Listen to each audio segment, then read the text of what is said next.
everyone. Welcome, Andaran Atishan. Welcome to our Dragon Age special. The Crows send their regards. Before we introduce this story and our players, let me first provide a content warning. Dragon Age is a setting which has some dark and difficult themes, not only with grisly horror, but also in its political and cultural tensions.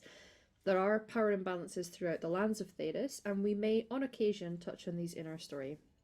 Rest assured, we will be as respectful and considerate as possible when we do. And we have discussed our lines and veils prior to today's session. We can check in with each other, but we want you to also be mindful of your own comfort levels. As important as these stories are to voice, your happiness and comfort should be paramount, and as such, we would never judge you if you need to step away. That being said, my delightful players, I would like you to introduce who you are and who you'll be playing. I can start. I am Emma, Hamalu on the internet, and I am the storyteller for this game, and I use they, them pronouns. If we can take it away with Bex first. Yeah, hi everyone. I am Bex. I use they, she pronouns. You can find me on the internet at Phoenix Force Blue Sky normally because I have vacated everywhere else. And today I am playing Isolde Cantori, who goes by they, them pronouns and is an elven duelist and bard. Wonderful. And Ruben? Hi everyone, I'm Ruben. I use they and he pronouns. I'm a writer, activist, cat dad, based in The Hague. Today I will be playing the mouse, a Tevinter Soporati, with an instrument that can overwhelm people's senses. Excellent. Jacob? Hi, I'm Jacob Wolflefton, and I'm based in Berlin, and I'm an actor and a creative artist, do lots of things. You can find me at Water Mosaic on pretty much any platform. And I will be playing Elerin Kasora Ariani, she, they, and my pronouns are he, they. And Elerin is a human rogue, duelist, and I guess socialite. Lovely. And last but not least, Fraser. Hello everyone, my name's Fraser. I use he, they pronouns, and tonight I am going to be playing Eduardo Cantori, a Antivan noble assassin turned thief. Immaculate. So, these are our players and our characters for this special Dragon Age story. Antiva is a country rich in food, in wealth, and in culture, a place where it is warm and it rains often. The flowers are always in bloom. Antiva City is one of the jewels in that crown, as is Treviso, where our story is taking part. And it is in Treviso that the story is set. A coastal city, large port, the sea air is one of the major fragrances that makes up the smellscape of this place. So do the street food stalls that litter the harbour. The aroma of spices and incense are found all over. This nation also proudly boasts no formal army. Instead, it defends itself with one of the most deadly assassins guilds in all of Thedas. They are the true rulers of this nation, so they will say, depending on who you ask, of course. Our story is centered around a group of these highly trained professionals at a dramatic point in their lives. Representing two of the Crow houses, there are two contracts in play. The issue? They are both for the same mark. Should one house succeed and the other fail, well, a Crow never fails a contract. Will they decide to join forces and work together to succeed in their mission, or will they work against each other to ensure their own success? Let's find out. Our scene is going to open with the view of a beautiful riverside apartment. This is the home of Emiliano della Morte, yes, of the House della Morte, arguably the most powerful house in the Antivan Crows. Yes, the mark of this story is a fellow crow, a further complication in this tale. Somewhere nearby, hidden away, but with a clear view, there are two people perched and scoping out the place for information. We're going to visit our Cantoris first, Isolde and the mouse. Please describe to us who and what we see as the scene now focuses on you. Oh, it's Isolde and Eduardo. You're correct. We switched that around. Isolde and Eduardo. Describe to us who and what we see as the scene now focuses upon you. Isolde is a sort of lithe, average height, redheaded elven person. They have their hair tied in like twin braids, sharp green eyes, sort of watching the distance, trying to get intel on their mark, but also keep an eye out for anyone who might possibly come along to break their cover, as tenuous as it can be. In the sort of dim lights of the evening, it's hard to tell, but when you get up close, you can see that they have faded red Valislin on their face, that of Soleil's, and is sort of almost like crouched in place, but rocking back and forth on the balls of their feet, very clearly like antsy to do something.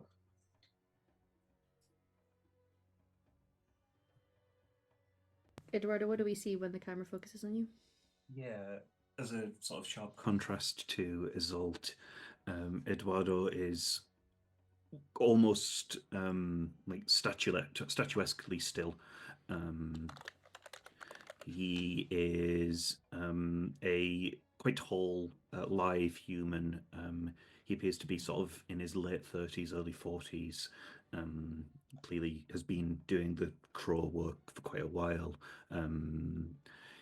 Kind of doesn't have that same nervous energy as Isolde, but is definitely kind of trying their best to keep an eye on it everywhere, despite not visibly moving. It's a sort of this almost zen-like state that they're in at this moment in time. Mm-hmm. Indeed. Now, you both received a contract from somebody. Can you describe to us the nature of that contract? I believe yours is the half sibling, I guess we'll call it.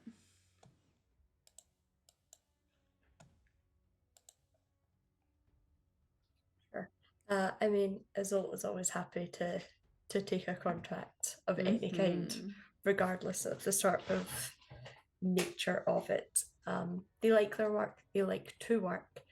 And in this situation, it's not a story they are unfamiliar with. The idea of a legitimate child of a merchant prince coming in, seeking to sort of make sure they can consolidate their power, can become a true heir without any pesky half siblings in the way. It's not unusual. Story sort of old as time, especially here, where your name and your money and your mercantile goods are pretty much your currency. Mm-hmm. Yes. The contractor, Noah Alfaro, is definitely one who is looking to get rid of inconvenient complications to their own journey towards power. Mm-hmm. Perhaps it runs in the family, because I believe that is something that is very much a theme of the mark. Mm-hmm. Okay. Where are you currently perched and hiding? Can we describe the environment that you find yourself in as you are looking down upon this riverside apartment?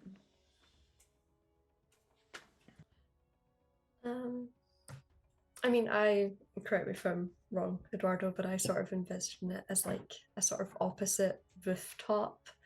I think perhaps Azul is more sort of perched towards the edge of it, as if they're ready to take a flying leap off it at a second's notice.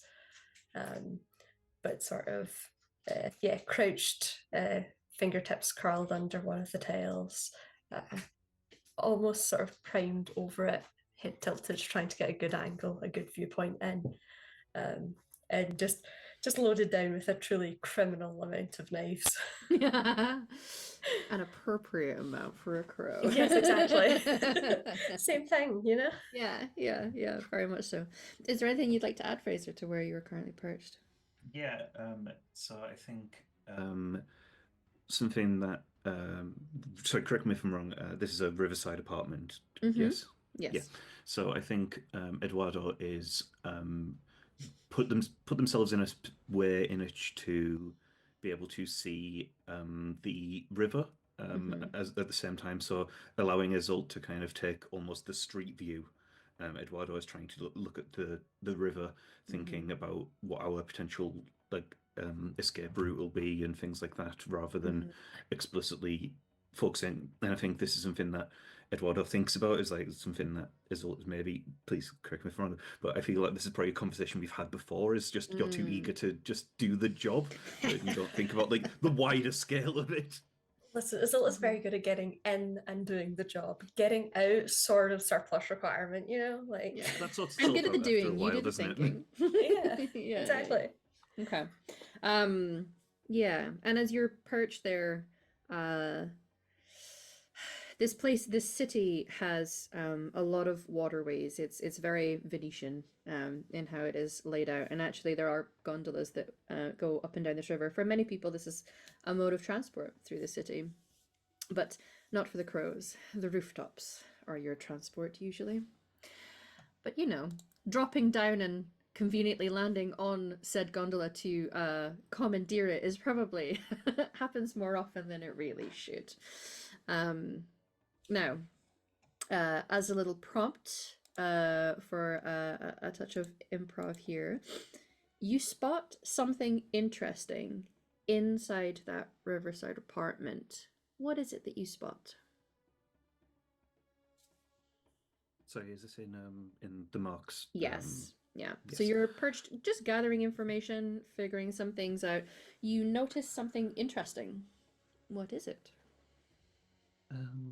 I think the thing that Eduardo sees that they think is particularly interesting is, I think it's like a piece of sort of relatively well-known sort of Ferelden art, like that doesn't track with what the reputation of this sort of the Mark's sort of history and background. This doesn't make sense for why they would have this. They don't have any obvious links to Ferelden or anything like that. So that's sort of like ringing alarm bells. Okay. All right. Very good. Anything that you would like to build on? What does Isolde notice? I think Isolde partially notices that, but also just notices that sort of on this the like bureau underneath where that art is mounted, there's stacks of what looks to be like not contracts like we would have them, but like merchant contracts.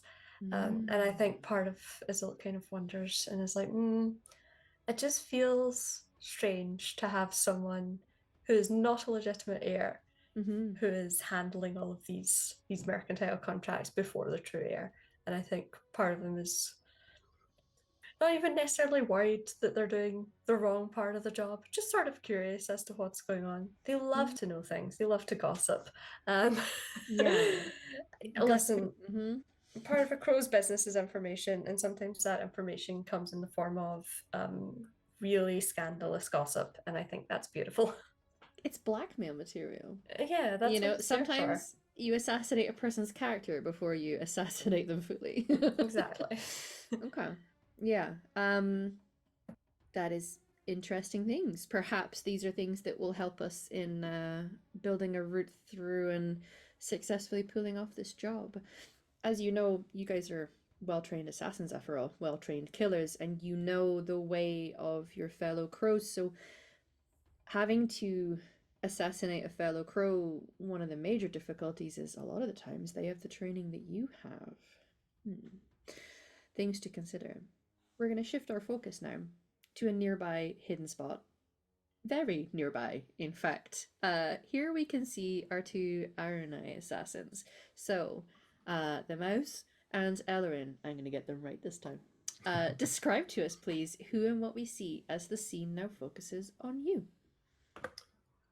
I guess I'll go first. Take it You away. see the mouse, who is a very small youth. I think has it's like 4'9", dark skinned, sort of like wearing the fantasy equivalent of a like intentionally tattered hoodie jacket, with a loose tank top and just baggy pants, just like easy to get around in, and just something for the cold. He also has in his hand, primed already, an alien looking harp surrogate. Like it has weird spikes and almost like magical antennae coming out of it, and it faintly glows with some sort of magical energy. Uh, he's wearing on his playing hand sort of like a plucking glove that is my excuse for giving him sort of like one of those claw gloves that you can just like really get into the strings or slap someone so hard across the face that they just go unconscious. Yeah. Yeah. We love being resourceful. Dual use. Yeah. Speaking of dueling, Ellerin, what do we see with you? So you see, it's kind of, you said it was Venetian, which is great because It is quite, that's yeah. where I was going with my thoughts also. Ooh. It is the spot where Ellerin is like another street, but it's a Venetian street. So it's actually a staircase that goes up between some buildings, and it's kind of tight, but it has this curve where there's a window, kind of a peaked arch window that's stained glass and ivy, and she's perched there, like 1 foot up, sort of holding a flagon of something, and she has a direct view onto the front of this apartment building. Okay. Not the apartment itself, but watching who's coming and going from this place, what traffic is passing on the street.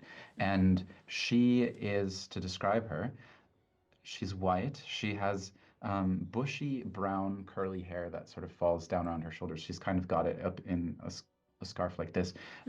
But she does have a blouse with like a ruffly blouse with the big cuffs on it and a vest around it that is embroidered. It's kind of green and black velvet, embroidered with a little shot of silver here and there, and then tights and high leather boots. And at her side, there is a long rapier. In the scabbard is relatively plain, but the hilt of it is an ornate basket hilt. And on the other side, there is a parrying dagger. And there's a hint, if you know what to look for, of several other hidden daggers around. But she's just sitting there quite casually. Yeah. It's amazing how much stylistic metal elements there are to a crow's outfit that turns out to be throwing knives. Very good. So, you two also received a contract from someone. What was the nature of the contract that you received? Well, this gentleman, Emilio, seems to have run afoul of crow etiquette and crow sort of rules by killing a lover of their ex in kind of an effort to consolidate power. Their ex is wealthy, set to inherit a lot. And when they were confronted about this murder, they claimed that it was a crow contract. And research showed that there was no contract on file. And so they've lied and besmirched the name of the crows themselves. And that's why we're here. Yeah, we saw for receipts, there were no receipts. So it turns out we've learned something about Emilio, and he's a brat, apparently. So we learn new things every day. Very good.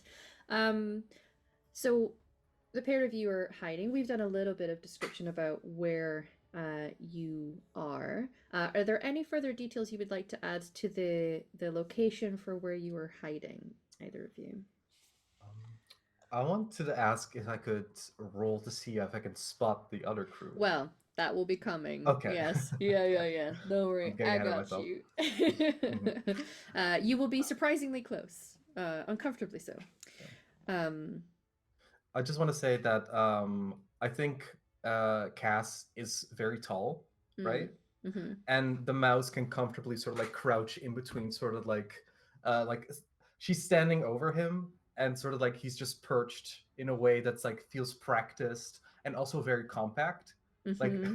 they can travel as a pair very easily because there's just like that Efficiency, we love it. Yes. There's like Yeah. a small footstool down right under the window. She has her foot on the footstool, and the mouse is sitting on it as well. I just like Incredible. My little prompt for the pair of you.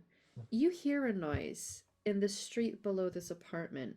What is going on? ooh. What time of day is it? Probably evening. Crows typically are Mhm. night birds. Uh, can there be a drunken like fling of the mark who mistook the intensity of the connection, sort of like pleading? So Mark and this Standing with a lover are boombox having a at the bit of a bottom. Yeah. Magic boombox, just like Akon playing. it's just like a little mechanical music box. Sure. Yeah, they're trying really hard to you know, explain their love for all to hear. Very good. Yes. I think So it's great. Cass will lean down to the mouse and say, I don't even know if he's home. Just stunning. Just I love like you. the mouse sort of like signs above him, just like poor guy question mark. Sad face. Just pretend to play a tiny violin. Very good. Yeah. So definitely something going on. In the moment of assessing what is happening, both pairs are gonna become aware of each other, and it becomes clear as you notice each other, you are likely scoping out the same building. Can it be? Are you here for the same person? Contracts only get assigned once, so how is that possible? I would like to know, as the four of you slowly will come to this conclusion as you spot each other from across the Venetian waterway. What are you going to do to try and discover what's going on here? Who do you think would act first to discover the truth? Now, while the houses are rivals to one another often, some houses it's a friendly rivalry. You can and probably do have friends who are in different houses. However, when it comes to the actual job itself, that's when it feels a little more competitive than normal. So, discovering the truth of the situation is going to be quite high on your list of priorities right now. Who acts first? I don't think Isil does anything really as an action beyond sort of clocking the other pair and then just very, very quietly, but knowing that they'll see them, just raising their hands and waving their fingers in like a little sassy wave, like, hello, I am also here, nice to see you, but makes no attempt to like move down to them or like signal them except to be like, hi. That's friendlier than flipping the bird, flipping the crow, Exactly. if you will. Yeah. Well, yes. Okay.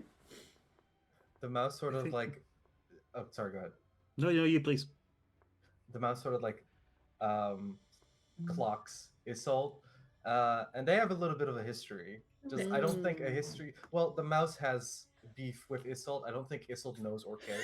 No. Is it But not aware? I think they maybe like on a level no, but mostly are just like, I bet that's really going to annoy him. Don't hate me because you hate me. Very that. The mouse sort of like pulls up his hoodie even more and just kind of like tugs on Cass's, I think, like sleeve, and like points at that and just kind of like plays the quietest sort of like chord that summons the feeling of I just stepped on a Lego.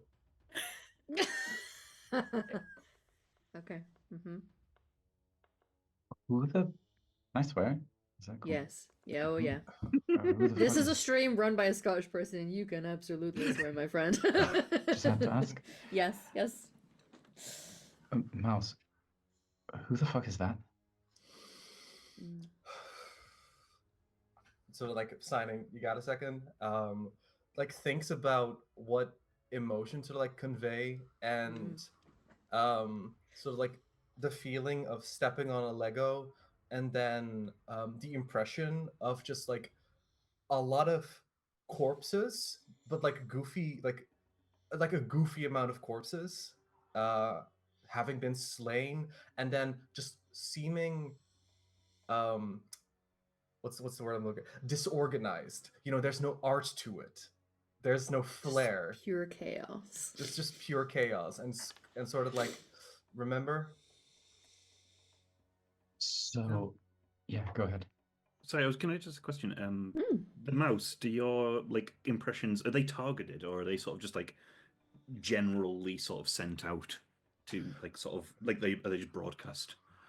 I think it's like a broadcast, like anyone can hear it, like feels the emotions associated with it and the impressions. I think Cass and the mouse like have a rapport and like she can like they can pick up on the meaning very fast.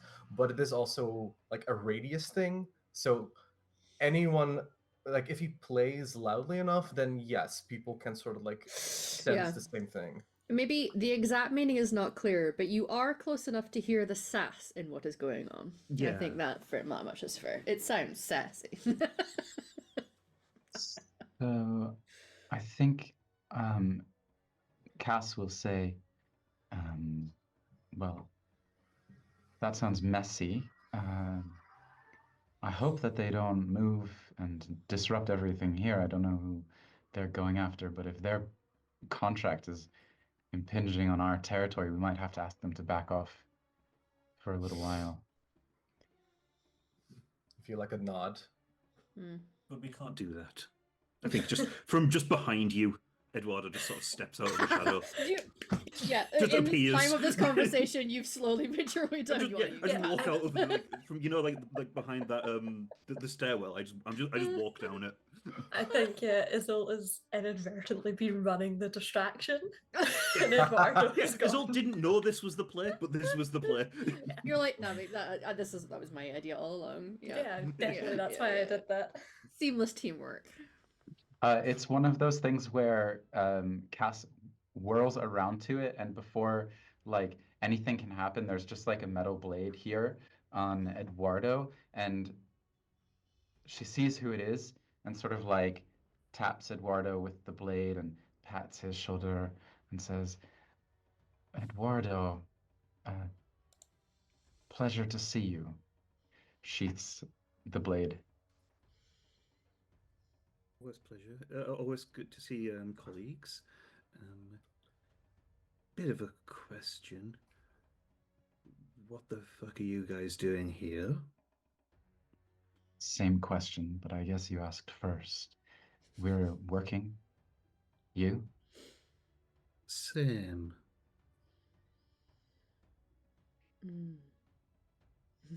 Again, I think And I kind of like my eyes just like the camera sees Eduardo's eyes just sort of like drift back up to the apartment building like that we're staking out, which I think that Kasora would be able to see, like just be able to follow the gaze and know exactly what I'm looking at.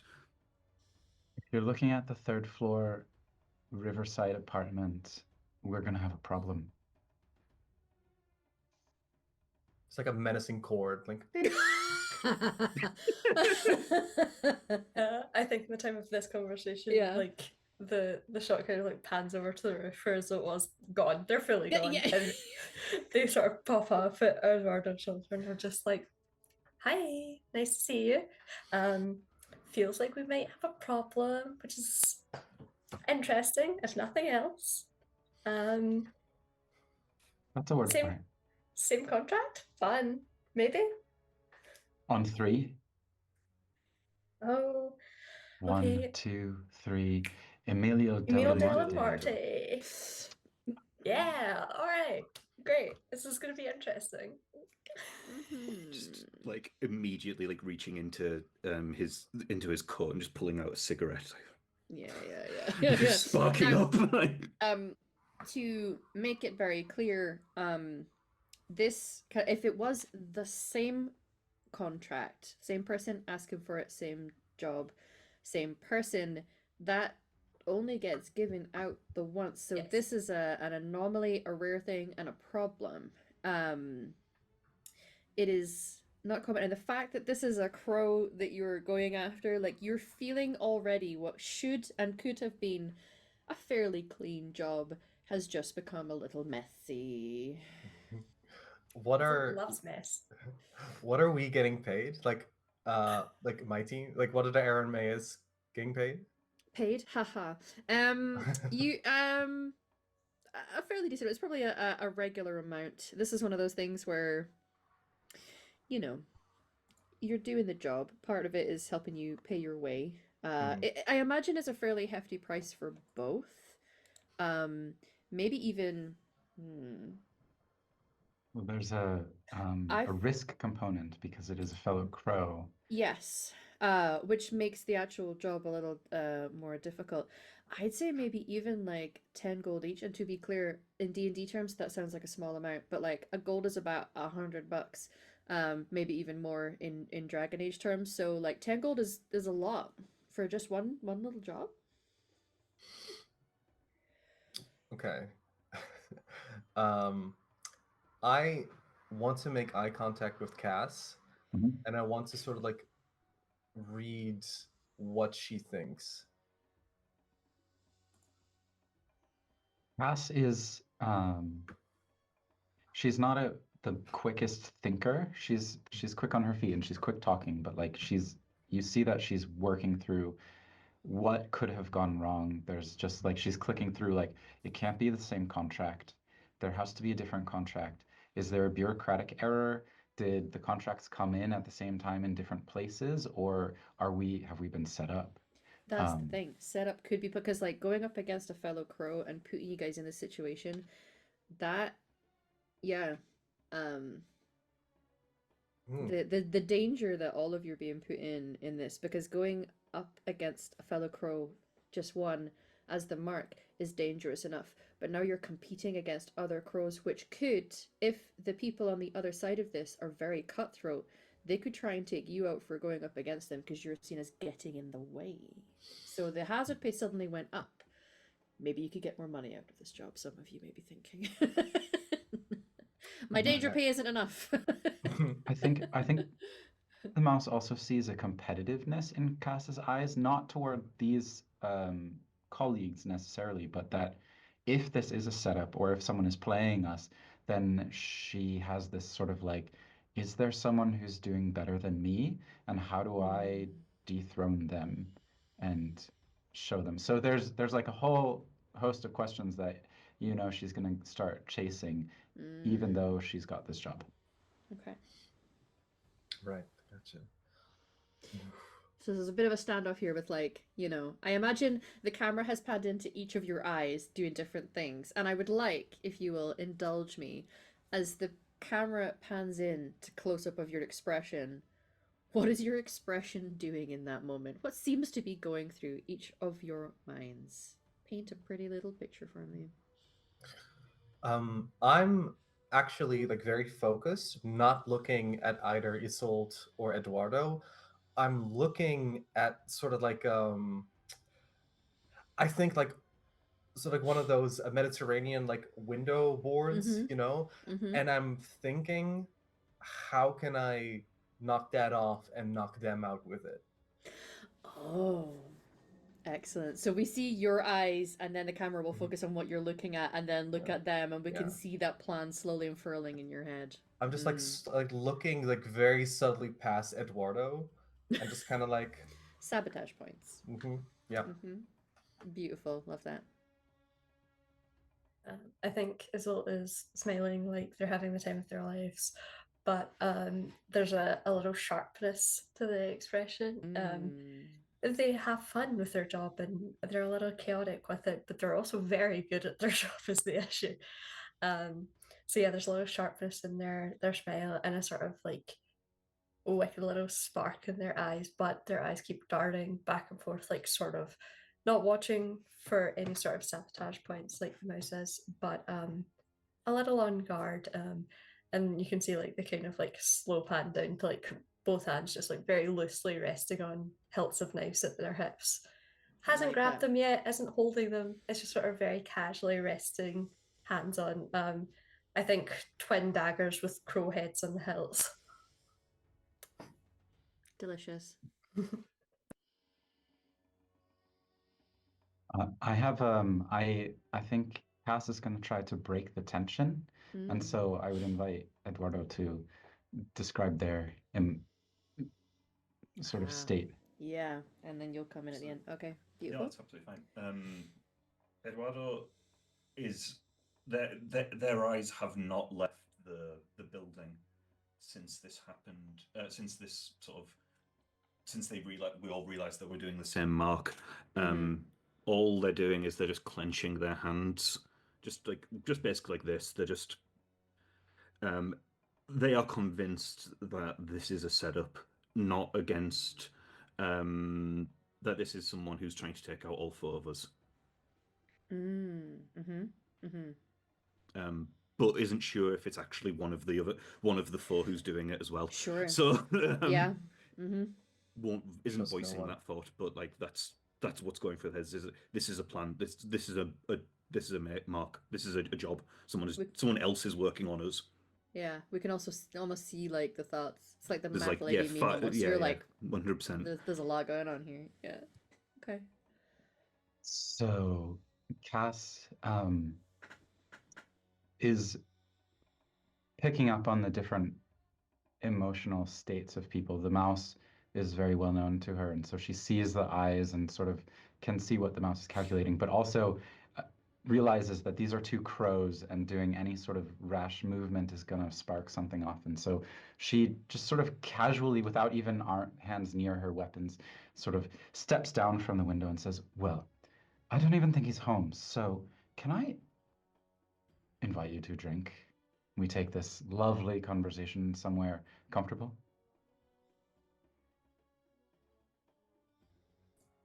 I think Izzo kind of looks to Eduardo as if to be like, we could. Is very clearly not against the Alcohol? idea. Yeah, not against the idea. It's like could be fun. Could be a fun little trip out. But won't make the call. I think sort of respects Eduardo's seniority in that moment. Very visible, like tension leaving Eduardo's body. Probably exaggerated on their part in order to make it look like they're believing it. Knows that none of them buy it because this is a trick that they all know how to do. But nonetheless, that's what you do, right? You play the game, and things, and just says, "Yeah, I suppose that I am a little thirsty. It's quite dry out this evening."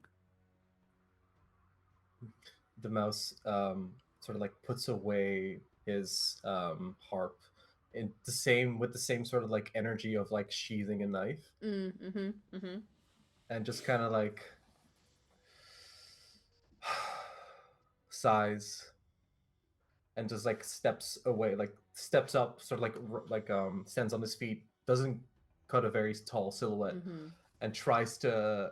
I'm imagining like he's like on the lower stairs, so tries to like look tough, but like everyone just looking down, and then just kind of gets like, Yeah. Yeah. It can be a little difficult to bring that stature when you are that stature. Okay. Yeah, and you guys would know that Treviso City is full of little bars, cafes, eateries. They tend to be open quite late. A lot of them tend to be along the waterways actually, and have seating that is out sort of in view of the water. This is a very warm place, even in the rainier winter months. So you can kind of take your pick. A few of them tend to be crow-friendly establishments, some more so than others. There's a couple of them where the owners are aware that crows can go there in the knowledge that their conversation will be kept quite private because they're very good at making sure anyone who's not a crow is not being privy to said conversation. So it's one of those unspoken things. If you were a tourist and walking in, you wouldn't notice it any different from any other bar or cafe or eatery. But you guys would know. And they do hot Yes. chocolates for the mouse if we're not giving the mouse alcohol. I think They do really, like that very, very authentic, old school, like traditional hot chocolate. Yeah, yeah, Mhm. yeah. I imagine they even have like the spiking, like the chocolate with the chili in it. Hell yeah. Yeah. This is a place rich of food and drink, so this is the time to be like, we're going in on the food and drink. You've never seen someone drink a hot chocolate so pissed off.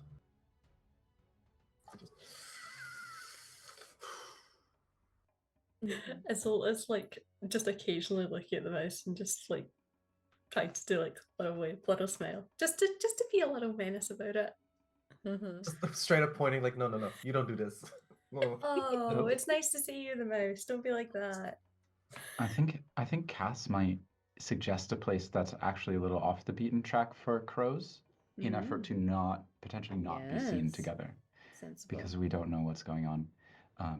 And also Cass does not drink alcohol either, even though it's sort of like a beer flagon. She's been drinking some other sort of it's more kombucha like, a little bit of fermented, but not gonna have the alcohol effects. Yeah, so you can suggest a place that's maybe off the beaten track, perhaps smaller, a little quieter, and find yourselves a little nook. Please, I do love a description of food and drink and setting. I love the way that it can kind of entrench where you are in the culture and who you are as a person. So, what are each of you drinking? We've had the answer from Cass. I want to say is go ahead. No, you go. No, you go ahead. The threatening you go. Yeah. I think Izzle will have alcohol, but is having like in a sort of very Italian tradition, is having the sort of equivalent of like a limoncello spritz. So like something very like light and refreshing. It's not too heavy. Yeah. It's ice cold, like absolutely freezing. And they keep just occasionally lifting up the glass and like threateningly swirling the ice cubes so they clink and then putting it back down. Incredible. I'd like to think that in a place where food and drink is so rich and a big part of the culture, that for drinks like that, they maybe keep the glasses close to a chiller into ice so that the glass itself is frosted. Yes. With the drink in it. Yeah. Indeed. Yeah, I think the mouse is sipping on a hot chocolate, not because they can't drink. I think they are of drinking age, but chooses not to. Doesn't drink on the job, but needs something sweet to kind of like get through this situation. Has been thinking, how can I ruin Isolt's buzz the entire time? But it's still bring the mood mulling... down so hard. The audacity. just mulling it over, just kind of like avoiding eye contact. Doing the thing of like when someone looks at you, like makes eye contact and to want to say something, and you just look away just in time. Just doing that over and over. They've done nothing wrong in their entire life ever. This is so mean. Yeah. God's favorite princess and the most interesting girl in the world vibes. She's very, very there, that. Yeah. They're very shadow heart coded. Yes, I enjoy that. I think Eduardo has like the cheapest ale that this place has, and a huge portion of crow feed, which my desperate Googling led me to believe is a fairly common peasant food in Antiva. It's sort of rice, onions, butter. It's just like a big hearty meal, and it's delicious. It's pointlessly huge. Like the portions of this place are like, this is why you don't have yeah, it's bizarre. Like, and Eduardo's like tall, but really quite thin. And yet, like, they're just going to town on this. Hungry boy eating. I love hungry boy eating. When it's like ridiculous. And there's like this like huge like flagon of this like of just the worst beer in the world. It's truly miserable. They don't know how to brew beer in Antiva. They're wine people. Like, we're not going to bother ourselves with that. I'm imagining like even though Eduardo's like continuously eating and chewing, he still sounds it enunciates so clearly, like he's being Yep. dubbed over almost. Yeah, 100%. He still has like the rarefied sort of speech pattern that he has the whole time. It's sort of like this Very, very in strange control. mix. Incredible. Okay, so we have our drinks for our very civilized, reasonable conversation. We even have a very large plate of food for one of you. I imagine there's a little moment where you first get your orders and you sit and you kind of wait for that moment to bring up the what the fuck is going on here. Who would broach the topic first, do you think, and how do you broach it? I think the mouse is going to set down his hot chocolate, get out his I think I named this instrument the syringion, Mm-hmm. and sort of like directed at everyone at the table and Mm-hmm. play something um, like intricate, but that feels and smells even like evokes a sense of smell of um, like high-end perfumes, of flowery stuff, maybe a little bit of like cedar wood in it, trying to evoke the impression of the mark of what's his name again? Oh no, Emiliano. Yeah, Emiliano. Emiliano della Yeah. Morte. Yeah. And you get like a sort of like a shadowy outline of this beautiful bratty boy, apparently. And I think sort of like he adds a component that shows like this very forthcoming about the nature of his and Cass's contract. Sort of like they're like this is part of a love affair. Like it's a little sad, it's a little complex, it's a little chaotic, and you get the sort of like um yeah, the idea of like we're doing this like from like this kind of perspective, from this approach. Mm-hmm. I think Izzle, as ever, with the subtlety of a sledgehammer, is kind of has like a coin is doing that little coin trick where they like flip it over all their fingers and rolling it between their knuckles, and just kind of goes not loud enough to be overheard. They are still a crow, but kind of just goes, "Oh no, no, we did. That's not who we have. Same mark, different contract." What has he been up to? This little menace. Sort of like plucking something that just feels like, oh, this bitch. All Just right. like letting that ring. Unnecessary. Not you, but about the mark. Izzle still was like, unnecessary. Doing a Fine. little apology note apparently immediately afterwards. Yeah, they were just kind of go, no, person that gave us the contract, real good looking, not that flavor of good looking. Mm-hmm.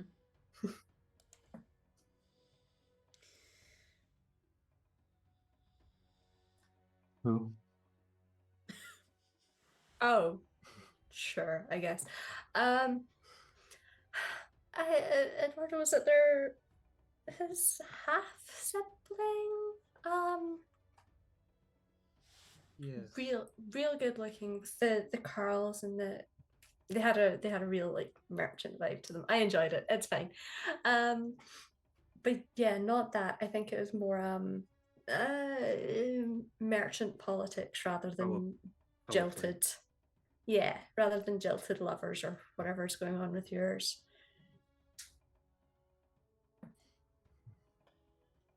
What are they doing in merchant politics? They're a crow.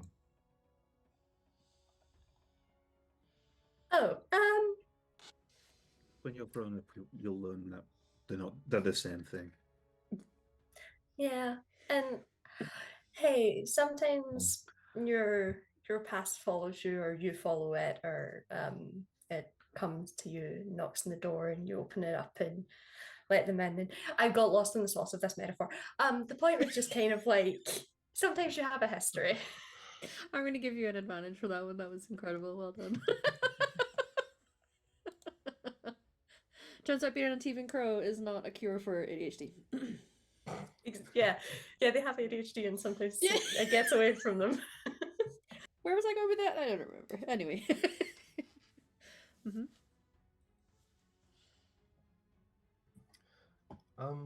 Can I roll or so see what I know about this merchant prince? Yes, absolutely.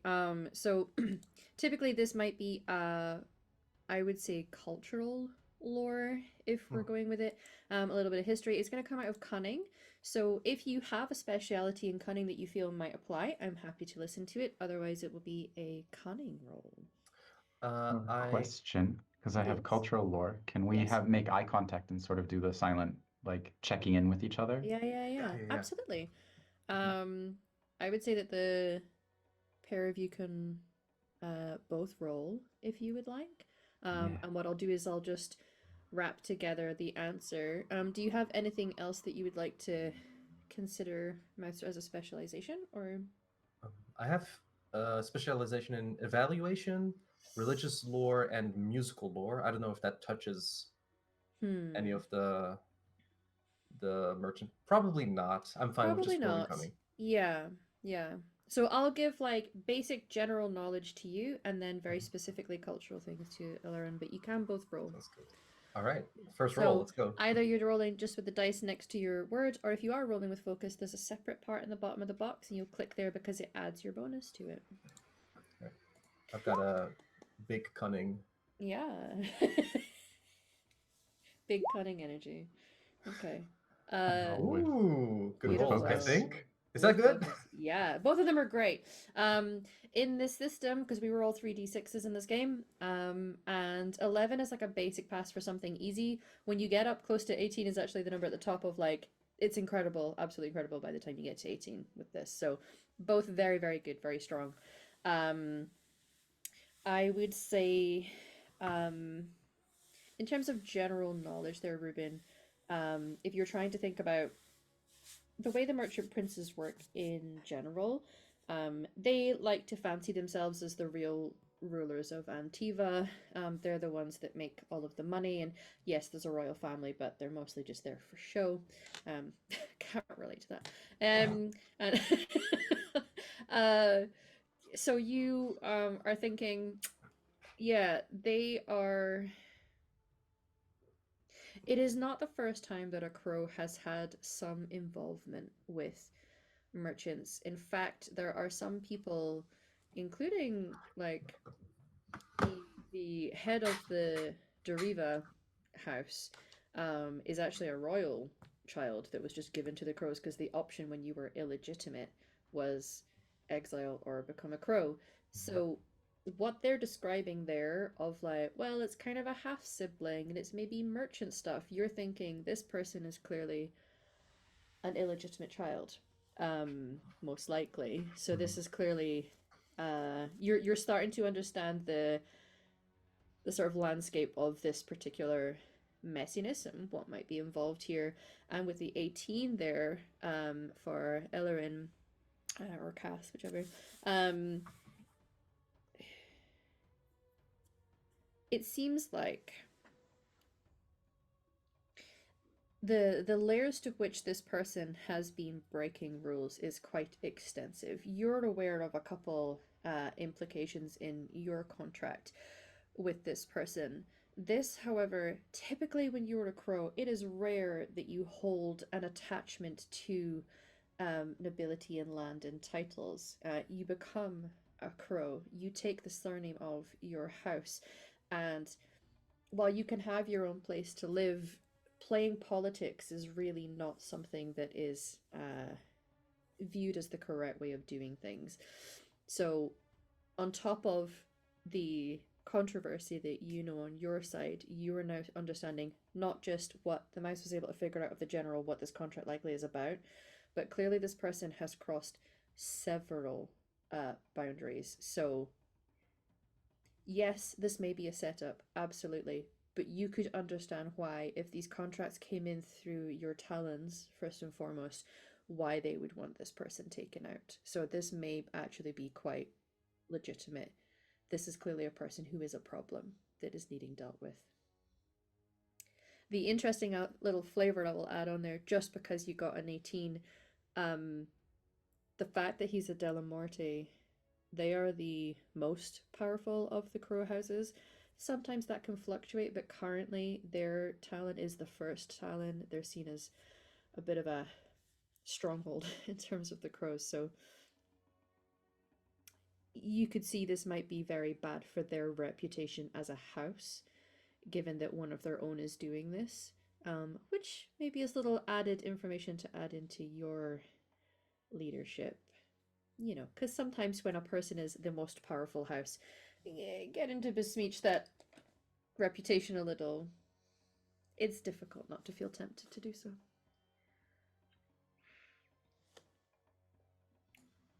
Yeah, I break eye contact with Cass and just do a big sigh.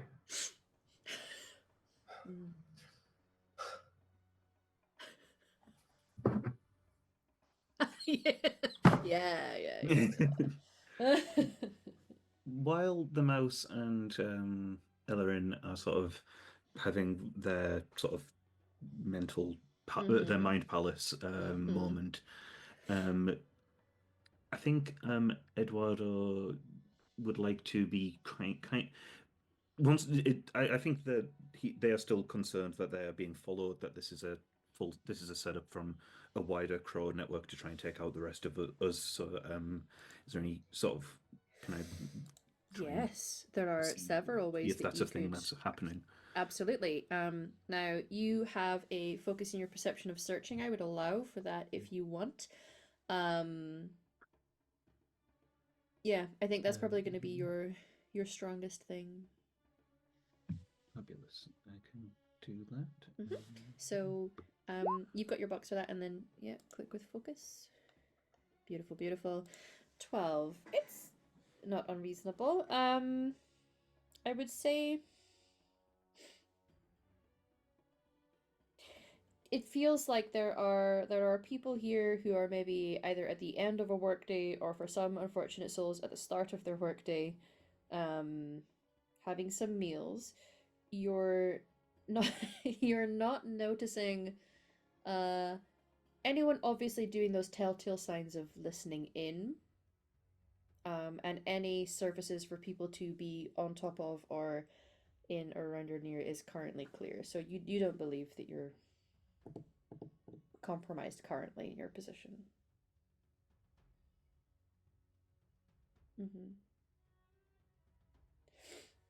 So Do with let's that just what you lay will. it. Yeah. So let's just lay it out on the table. We have a little conundrum here, which is, of course, both of us are contracted for the same person, and we have to complete the job. I think that's on everybody's mind. So where do we go from here?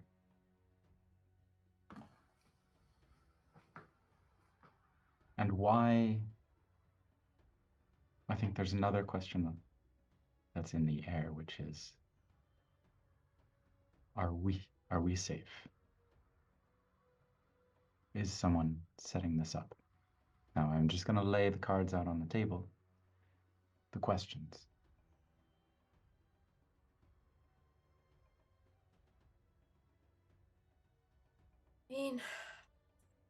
I mean, we're crows. We're never really safe. I guess this might be a little bit more spicy than usual, but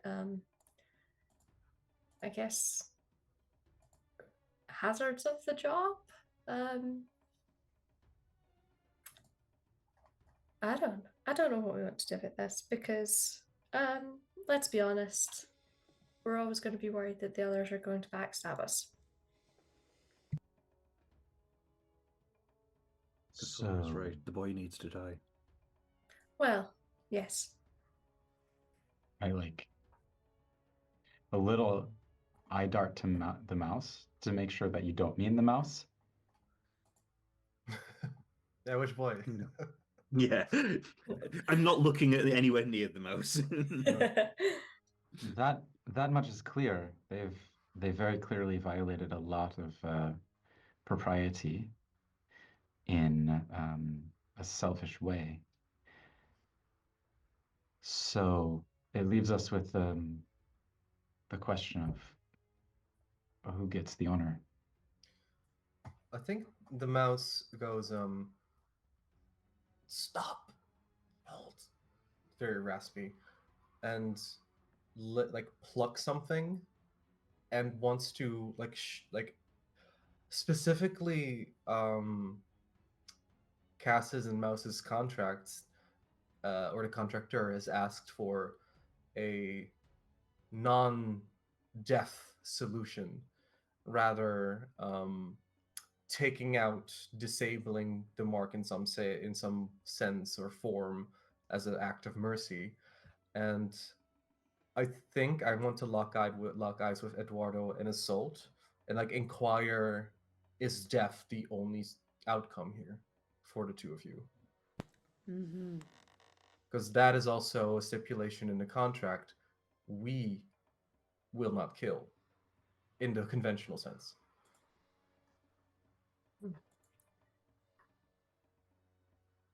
I think the implication, correct me if I'm wrong, was very much that it is death or not.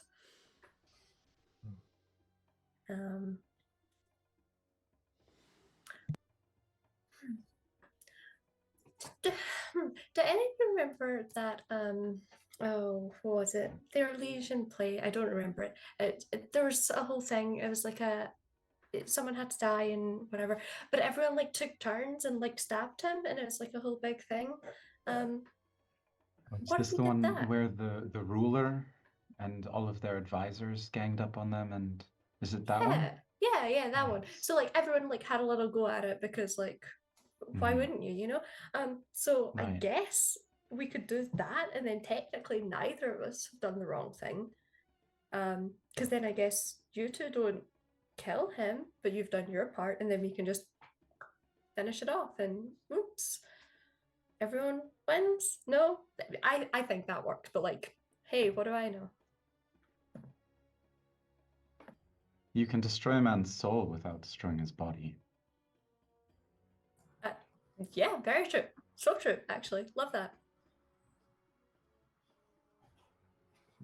Sort of like flourishing the instrument. And I think kind of like just because he can, causing sort of like a sensation and a note of a minor headache in his soul. All Just right. kind of like Hey, demonstrate. hey. He looks around like, who did that? What's I going know on? that's you. I know that's you. I can see you playing your little thing. I know it's you. Mm. Couldn't be me. I'm Plays sorry, that's very entertaining. Take another advantage for that. That's wonderful. Yay. I'm gonna very specifically give you a migraine. So rude. So mean. That is rude, yeah. Mm-hmm. So, I guess the issue in the implication of you two completing what your job is and then those two finishing their job, which means a complete killing, it would render, obviously, your method a little moot at that point. He would still die. Now, obviously, your mark made it clear that if a fight was to happen, say, and death was the only option, that's fine. But you know, I know that certainly for the mouse, feels a particular way about this kind of topic. Yeah. Mm-hmm. I If you think. want, Go ahead. any and all of you, if you want, can do a little roll on, again, it might lean more on cultural, or because it's about how the crows and their contracts might work. I would argue etiquette might also work for anyone who has that. But if you have another speciality that you'd like to throw into the mix of assessing, are we safe in this, and answering that question, roll what you fancy. Just tell me what you're rolling.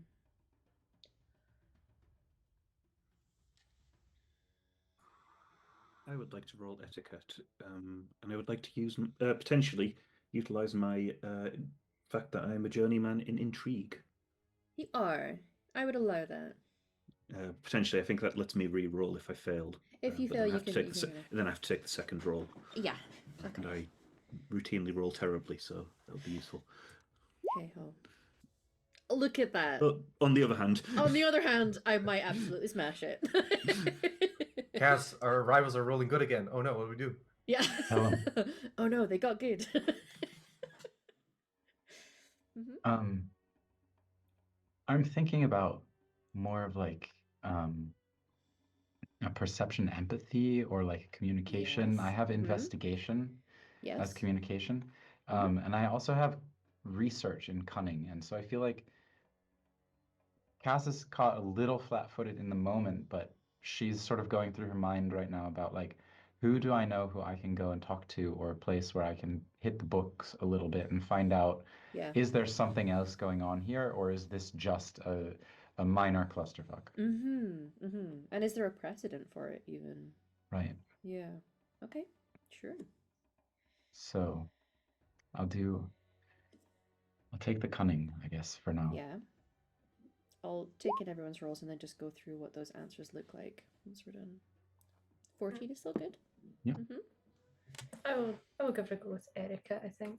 Etiquette, Have okay. that as a focus. Let me check if I'm doing that right. Oh. Nice. They got real good, mate. And actually, you stunted there because you got 2 4s. So in this game, we roll our 3d6s, and if any of them are a pair, that stunt dice actually allows for you just to be like extra good, sprinkle a little fanciness on it. If you go Actually, I work better with a headache, so Yeah. check you'll and me. find, yeah. If you go into where the cheat sheets are, there's one that Yep. says role playing stunts. If you can find something that would Fab. amount to your 4, you can take more than one. It just needs to add to 4. So Ooh, it could be okay. that there's something in there that you kind of want to sprinkle in. Let me see. Crow what I etiquette, I understand. find. And what do you think the mouse would roll? I don't think the mouse is thinking about sort of Thinking like about it the right now. sort of like the how it troubles, you know. Okay. All right. So while Azult is thinking about possible stunts, I'll go through the other roles here. I will start with the one that is slightly different to that. Just kind of going back on how this works. Is there a precedent? Is there somewhere where I could go and find this information out? You can go and speak to fellow crows who are perhaps like more senior than you in your house. That is an option for intel. There are times where more than one crow and more than one house might be set to a particular task. And actually, one thing that you'll recall is that there was a period in history where the mark of a contract was the current ruling royal of Antiva, and they actually sent in like full squads to ensure that it got done and got done correctly. So there is a precedent that in an instance where the mark is the same, working together is possible and is not necessarily frowned upon, provided that what you're doing doesn't come away from what your contract was necessarily. So if the job still completes and you're involved in the completion of it, even if you're not the one driving the dagger in the heart, say, if you were involved in that process, it is still considered as working towards the completion of the contract. So you don't believe, from your awareness, that is breaching any rules. So, is it messy because it's a fellow crow? Yes. But perhaps because there is a precedent for something like this happening in the past, and certainly on a pretty large and major scale, you feel comfortable that there's a now more 50-50 rather than a higher percentage that somebody might be fucking with you here. In terms of my two etiquette rollers, was there anything in particular you wanted to sprinkle in? Is what was anything that applied? It might not, in which case I'll just count your 4 stunts as giving you something extra for your answer. I think the only one I spotted that would really apply is probably Tower of Will, Uh-huh. just because I think, not necessarily, but there is a chance that specifically Isolde the Mouse may lock horns at some point, and it would be nice to have a little bit of a backup Yeah. should anything. Yep. Mhm. So Come for to the that. rest of this role-playing exchange for this particular scene, you have a +1 if you're opposing anyone. Yeah. Yeah, absolutely. And in terms of like sort of the angle in which I was looking at it, I think less so whether we were sort of safe. I think is kind of willing to take the chance, but more so the etiquette behind how it works when two contracts like this intercept, and whether their proposed pitch would be enough to consider both contracts complete. Mm-hmm. Absolutely. So for the pair of you, because those rolls were incredible, right? You both got very high rolls there. It is possible to consider both contracts satisfied.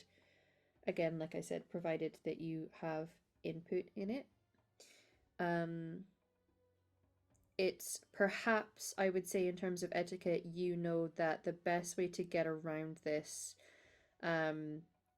is to make your house aware prior to going and taking action that there is another contract out, so that they're aware of the situation. So if anyone were to witness the killing and it wasn't you with the hand on the blade, there is a reason for it, and that you plan on working with the other house. So you would know that it would actually be quite good etiquette on both fronts, really. But it's up to you if you want to tell them how to be polite with their house or not.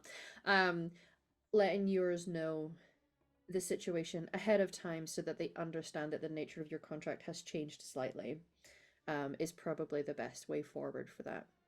And what I will say, that 4 stunt points, just to wrap in that Tower of Will roll, I will allow you that +1 if you're trying to talk to and convince your house that this is the nature of it, so that your stunt on this particular roll is carried forward into the scene dealing with the situation I just explained to you.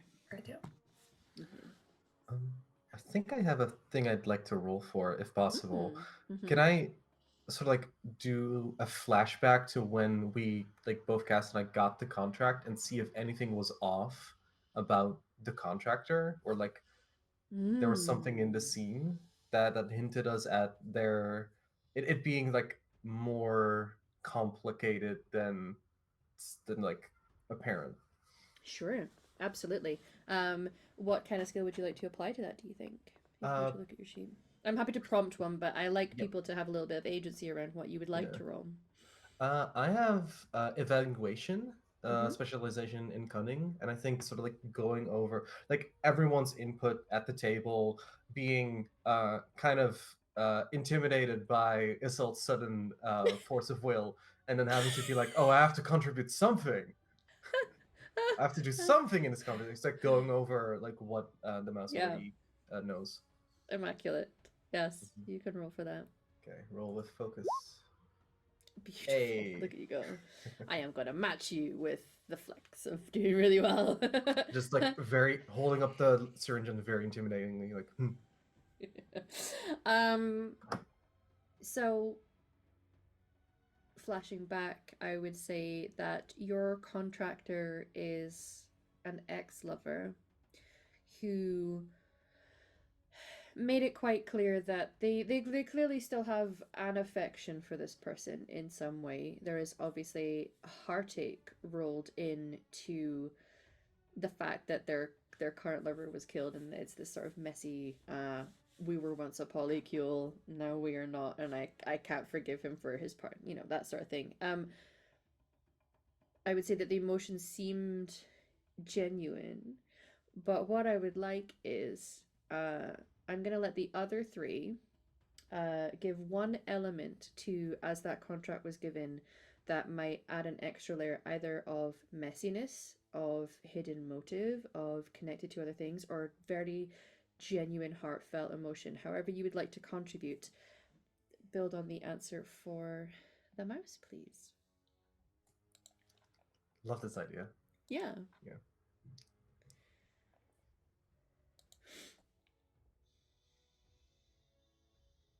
Sorry, just so I can clarify, which skill did the mouse roll with? I didn't quite hear. It was evaluate, and Evaluate. it was Okay, cool. going back, flashback scene In to their- when we in were their- given in the his memories. contract. We're going Yeah. Mind Palace-y, Yeah. looking for clues. And was there more to this? Is it complicated? Is it messy? Was it genuine? Mhm. So Okay. I have something to add, especially Yes. with evaluate. yes. When the quote was given for how much it would cost, normally people in that social strata, even for this type of thing, bulk a little and bargain. Mm. This person did not. Juicy. Mm, Love that. Mm-hmm. right.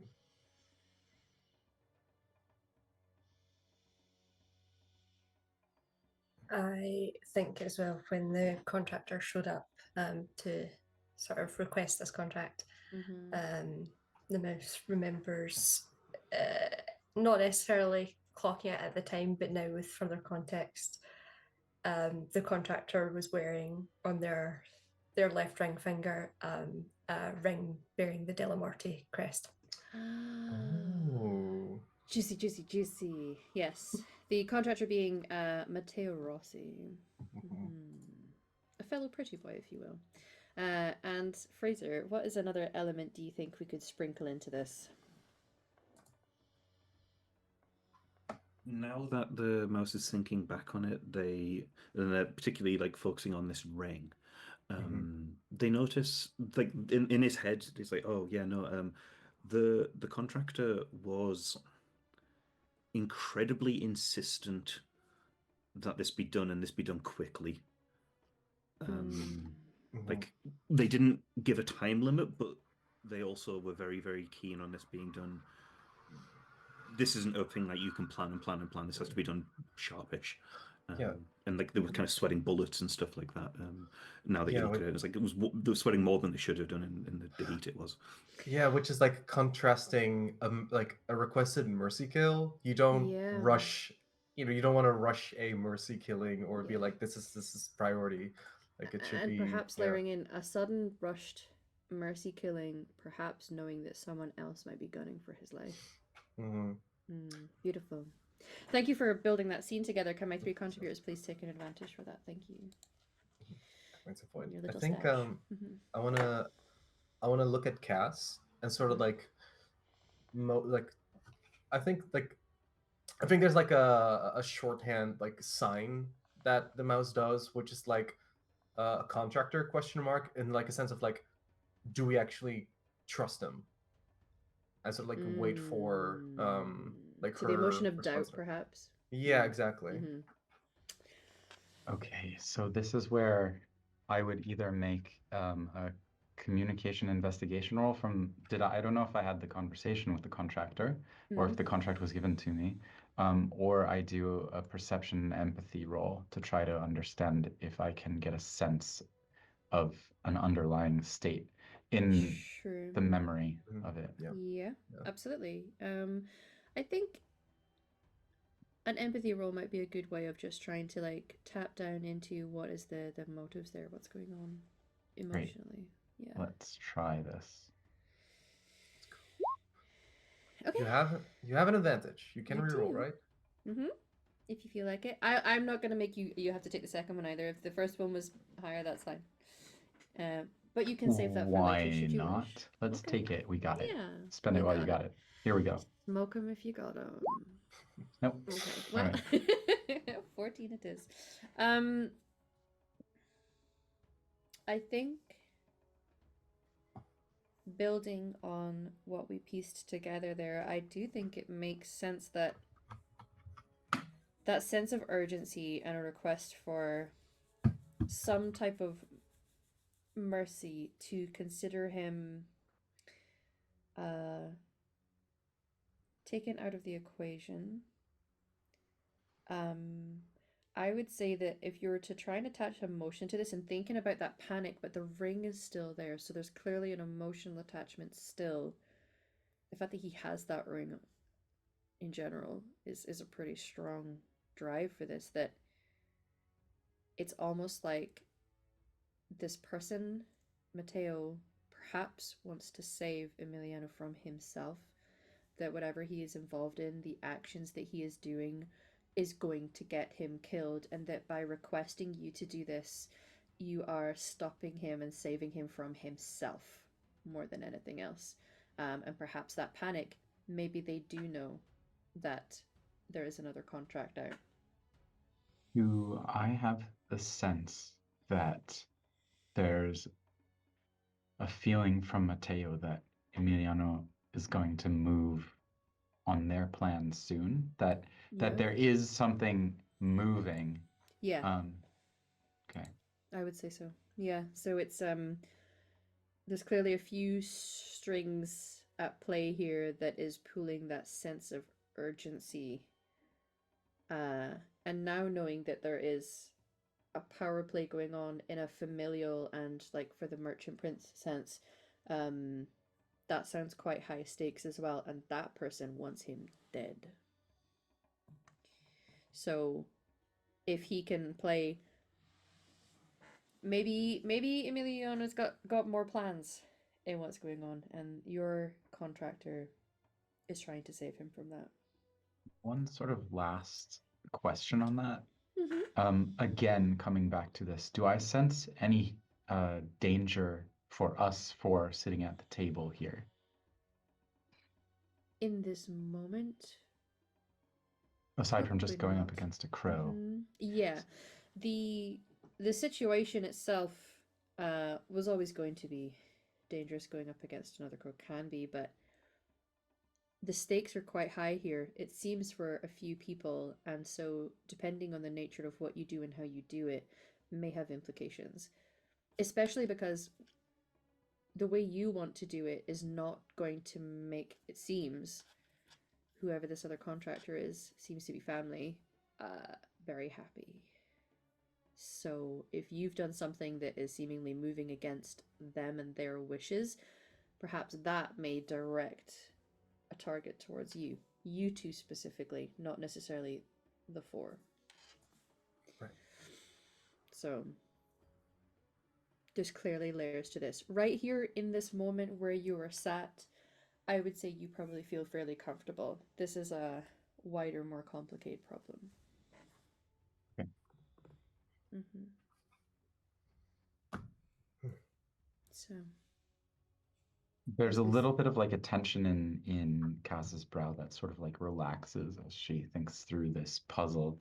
And it just gets down to sort of the business of now solving this tangle rather than are we being set up and is someone gunning for us? Mm-hmm. More that we're stepping into things that are sort of like succession fights and sort of like interfamilial conflict on top of everything. So it's just complicated. It's not like Mm-hmm. personally, um, there's not a personal threat. No.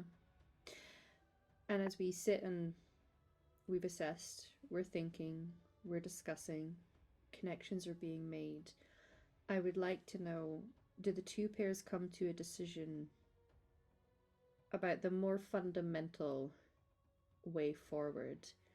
Is it joining forces, or are we accepting the nature of the game of a we'll see who gets there first? And if a decision is made by one of you, who is likely to voice that first? Mm.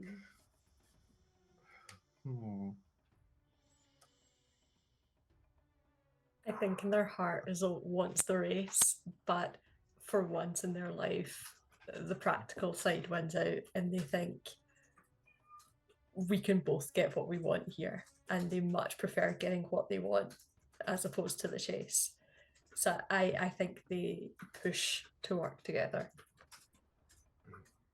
Clarifying question. Yes. Just about sort of law things. Yes. Does each house I mean, you said that each house sort of can work together and but are rivals. Yes. Would our house have sort of some form of different like signals and things like that? Would Cantori have a different Oh sort of yeah, like? yeah. Oh, I wonderful. would say even just two pairs of people might have. There's complexities. Yep. It's not just one thieves' cant. There are layers to it. And much like how the mouse and Ellerin have a deeper understanding. So the basic emotions that the mouse will exhibit is one thing, but the layers to it is something that only really she is picking up on. Equally, our two Cantori will have been taught a particular way of communicating at least basic concepts with each other if needed. I Yeah. think. So does Isolt sort of like make that case, or is this just are you thinking out loud? Just, I think at the moment this thinking like kind of like looks to you to see what you're thinking, but you can see sort of in their face that that's the gambit they're taking. I think Eduardo sort of signs like it's a Cantori sign, which I think is just and I think the idea behind the sign is it's what you do when you're working a two-person job to let the mark think that they're winning. And basically makes that like indicates that and then like sort of like looks towards the mouse and Ellerin and just as he makes that sign whilst like eating, still just like chowing down. It's just like a twiddle of his fingers or I something like love that. the hunger bug. Take another advantage of that. That's delightful. Yes. Okay. Yeah, I think as we'll read the sign and kind of like signal back in a very subtle sense of it's not very easy to put into words, but it's the sign for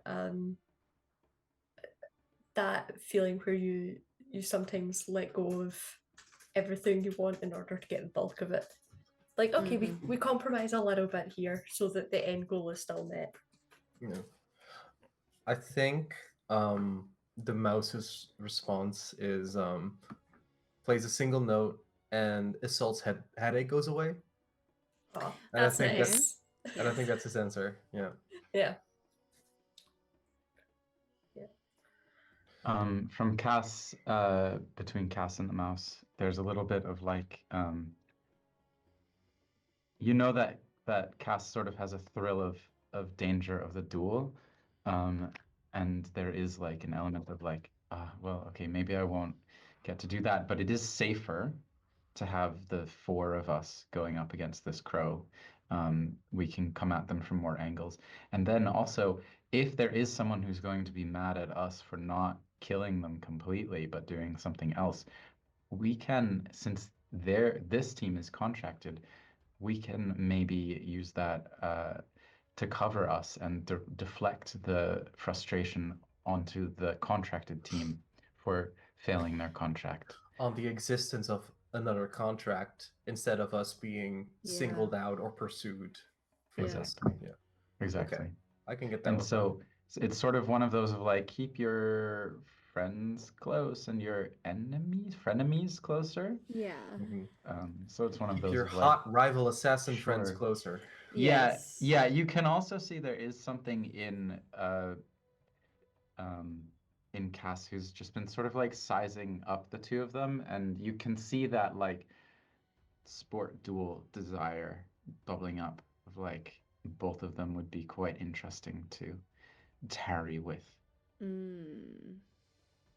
Delicious. So we reach a conclusion of cooperation for the time being and seeing where things take you. We are at a halfway point. We are going to take a 10-minute break to allow for some comfort stops for our players, but also if you're watching, you can take a little breather. Hydrate or dihydrate. And when we come back, we're going to dive into information gathering, exploring, establishing where we might want to stage these things, and into some nitty gritty in the second half. So, for the time being, go take a break, everybody. See you in 10.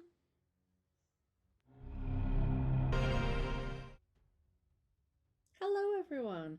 Welcome back from the break. This is the second half of our first installment of The Crows Send Their Regards, our Dragon Age special story, with my fabulous assassins here, who have, for the time being, decided to collaborate with one another on this mission where the mark is the same person, the contracts came from different people. So, we are going to be diving into the investigation phase.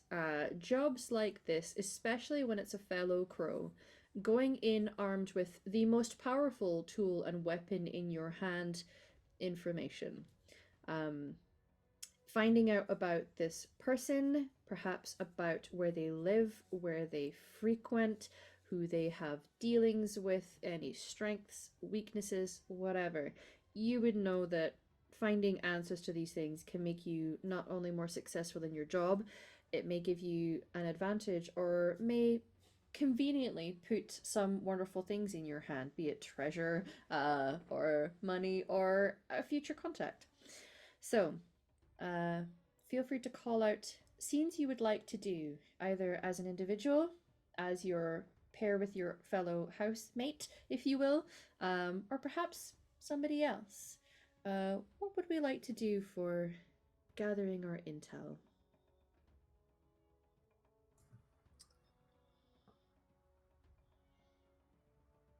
Hmm. I have a question. Yes. I have uh, a talent of, or no, what is it? Some sort of attribute of um, what's the word? Sorry, contacts. Mm-hmm. Yes, you do. I think I'm at a novice level with this, and Yes. so, or no, I'm at a journeyman level with this. So my question would be, in my time since I've been around for a little while, do I know anyone in the Delamort family who I could go to? Yes, I suspect that you do. You may have several, in fact, and I would invite you, if you would indulge, to roll. I am assuming you have a communication focus that might feed into this, to see how powerful a contact we are talking here. I do. I You have will have contacts, and this will give you an opportunity to get, maybe a spicy one. great. I have persuasion, which I think is the Beautiful. appropriate skill. Yes, that is the one that we roll for that. Here we go. Oh, oh, oh, oh. Wow.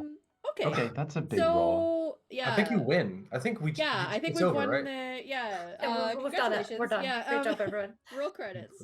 Wow. That was phenomenal. 23 is like a superhuman level roll. We have 6 stun points, so I'm gonna sprinkle things in here. I would say that you are familiar, perhaps even through a method of your choice, be it play games together, frequently may have a glass of wine with one another, although I think you said you don't always drink, with whichever of the top 3 Delamortes you fancy. There is the head of their household, Katharina, who is the first Talon of the Crows, right? She is top dog. She is an older woman with a cane, and she is ferociously wonderful. You can have a contact with her. You could have a contact with one of her 2 grandsons. They are cousins of each other, Ilario and Lucanus. Lucanus, my love. I would allow any of the 3. Take your pick, and the reason you know them, I would be interested to know what you think that connection is. It can be as close as you like. Can I have a on and again, off again, flirty, romantic sparring partner with one of the, is it grandsons? Uh-huh. Uh-huh. Uh-huh. With Yeah. Lucanus, I guess, since he seems to be Yes. a well enjoyed individual. He is a well-enjoyed individual, yes. I am not going to terribly butcher the accent that the voice actor did an immaculate job of with him, but yes, you absolutely can have an on-again, off-again situation. If you do not know details about him, the person who created him as a character described him as a bisexual dumpster fire who enjoys cooking, has an autistic level obsession with wyverns, drinks endless amounts of coffee, and he has a mullet, and he's a short king. So, like, that ticks, I think, quite literally every single one of my boxes. Don't know about you. So, yes, you can absolutely have that with him. It's a lot of boxes. It's a lot of boxes. Yes, you can. So your connection to him is incredibly strong, and actually, with 6 stump points, I would say you're probably going to get a decent amount of information. He's not known for doing the gossipy kind of deal, but if he trusts you, he will be honest about it, which results in you learning gossip. He's just not doing it to gossip. hmm Mm-hmm. I think it's more, I know this probably from the time that we spent together. And so I think when I um, m meet him for a spar, we are talking about, I think I would like to fish to like, how known is it that this is a problem in the house? Mm-hmm. And Mm-hmm. that do they have their eye on it? And then Mm-hmm. as I open up this line of questioning, I think I'm careful not to drop that I have a contract necessarily on a member of the house at first, but just sort of like questioning. I heard, rumor on the street, a colleague of mine, um, just sort of like navigating. And I do have also focuses in deception and investigation in communication as well, Ooh. and Brilliant. bargaining. So I'm willing to give a little to get information. Yeah. And I Yeah. imagine that our conversation flows much like the spar. Okay. Yeah. I am so here for that. Um, Set for me the scene. Where would you like to meet him? I think it's in a Delamonte practice arena. Okay. Yeah. Um, Sort of one So, of the more public ones because I'm there and I'm not Delamonte. yeah. So we Um, show up knowing that it's sparring, so perhaps, the fancy leather coat is off and it's just a shirt with sleeves rolled up. mhm. Yeah, Mm-hmm. and the swords are like tipped or something like Yeah. this so that we don't Mm-hmm. kill each other. Accidentally slice one another. Yeah. Um, I think Lucanus is probably a little bit better than me. And He's very good at what he does. Yeah. Mm-hmm. this gets me competitive. What I will say is sparring and with blades is better than you. Socially, he is not good. Canonically, is terrible socially. Right. And that's because they have yeah, he's a little neurospicy baby that gets a bit anxious in social situations. So Mhm. you've got the upper hand on him on a large part of what it is to be a crow. Yeah, But sparring wise, yeah, yeah. right. Okay. So questions I have are basically, first of all, I want to know how dangerous this person is, who they keep around them. Um,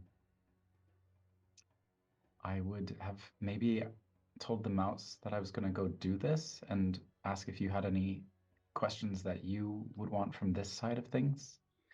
Um, and then I would inquire about the sensitivity of this situation. If Lucanus has insight into it, and if it is the type of insight where they casually are able to let it slip or to talk about it while we're sparring. Maybe they say something that they don't know is sensitive information, but I am sort of fishing about like what are the conditions around how's Delamorte feel about this, and are we gonna step in some shit if we carry this out?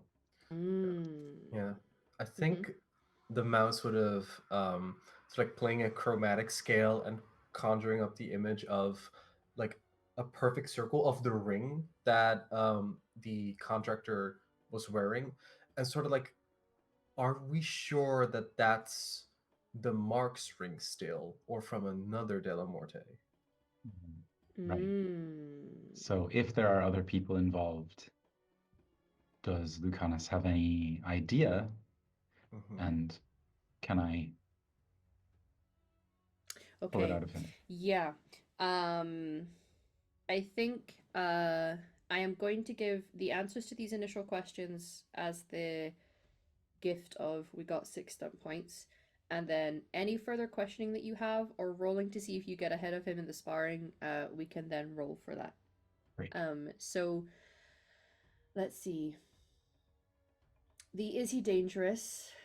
Answer is likely Lucanus doesn't think so. He is well trained, as all Delamorti should be, but he is over cocky. So the reason Lucanus does not believe that he is dangerous is because when you are over cocky, you slip up. And so certainly as far as Lucanus is concerned,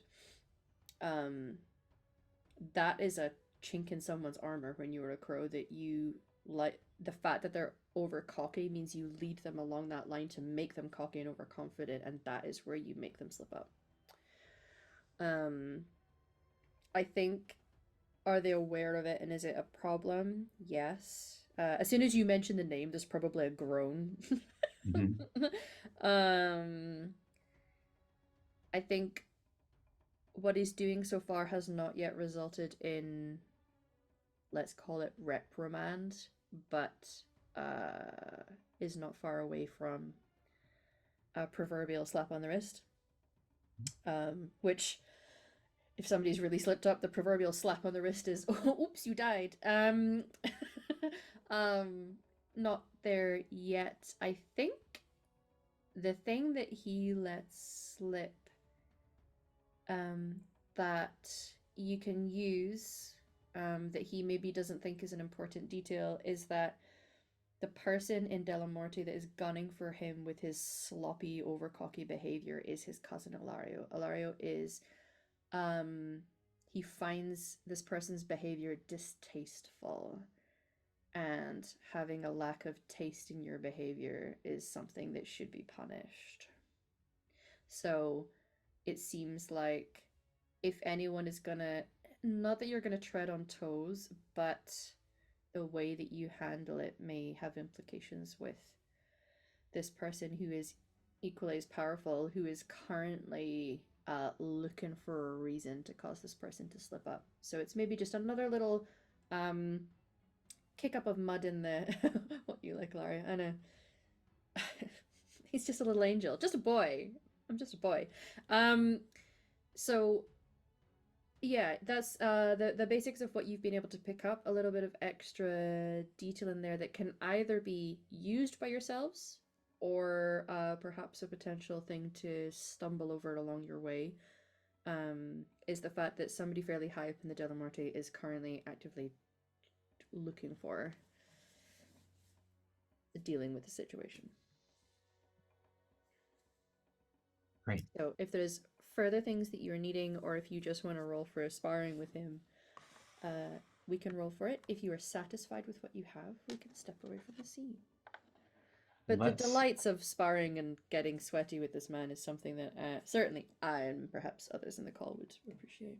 We have to roll for sparring. We are obligated to roll for sparring.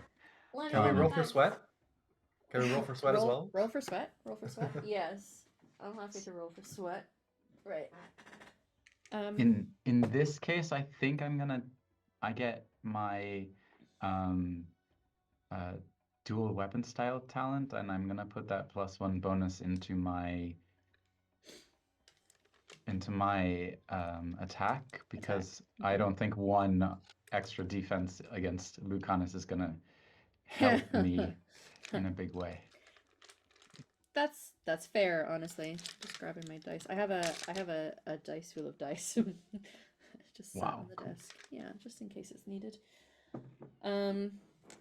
These days a lot of games are online, you know, you don't get to roll physical dice very often, but I'm going to. So take that +1. Do a roll. If you're not satisfied with what you have, I believe you do have another advantage. I don't? Ooh. Oh yes, I do. Okay.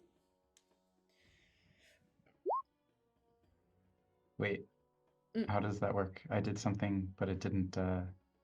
come up the way I Oh, expected it to. Yeah, the number hasn't generated, but if you hover over that number, it actually tells you we got there, got there. So we got 3, 5, 6, and an 8. So that's a very good roll. That's 8 plus 6. That's 22. It's incredible. He did well, but not quite 22. It's all the Okay. flirting. So it is. It's all the flirting. I think you. What I would like, a couple things. I'm gonna ask you for what it is that gives you the upper hand. We can describe that if you want. And then I'm gonna ask the other three to throw in little stats in on what's going on. We can all contribute to the scene, but I will let you go first, Jacob. So what is it that leads your upper hand as you are sparring with him? Just a quick lore question because I don't know. What does Lucanus think of his relative, his cousin, his?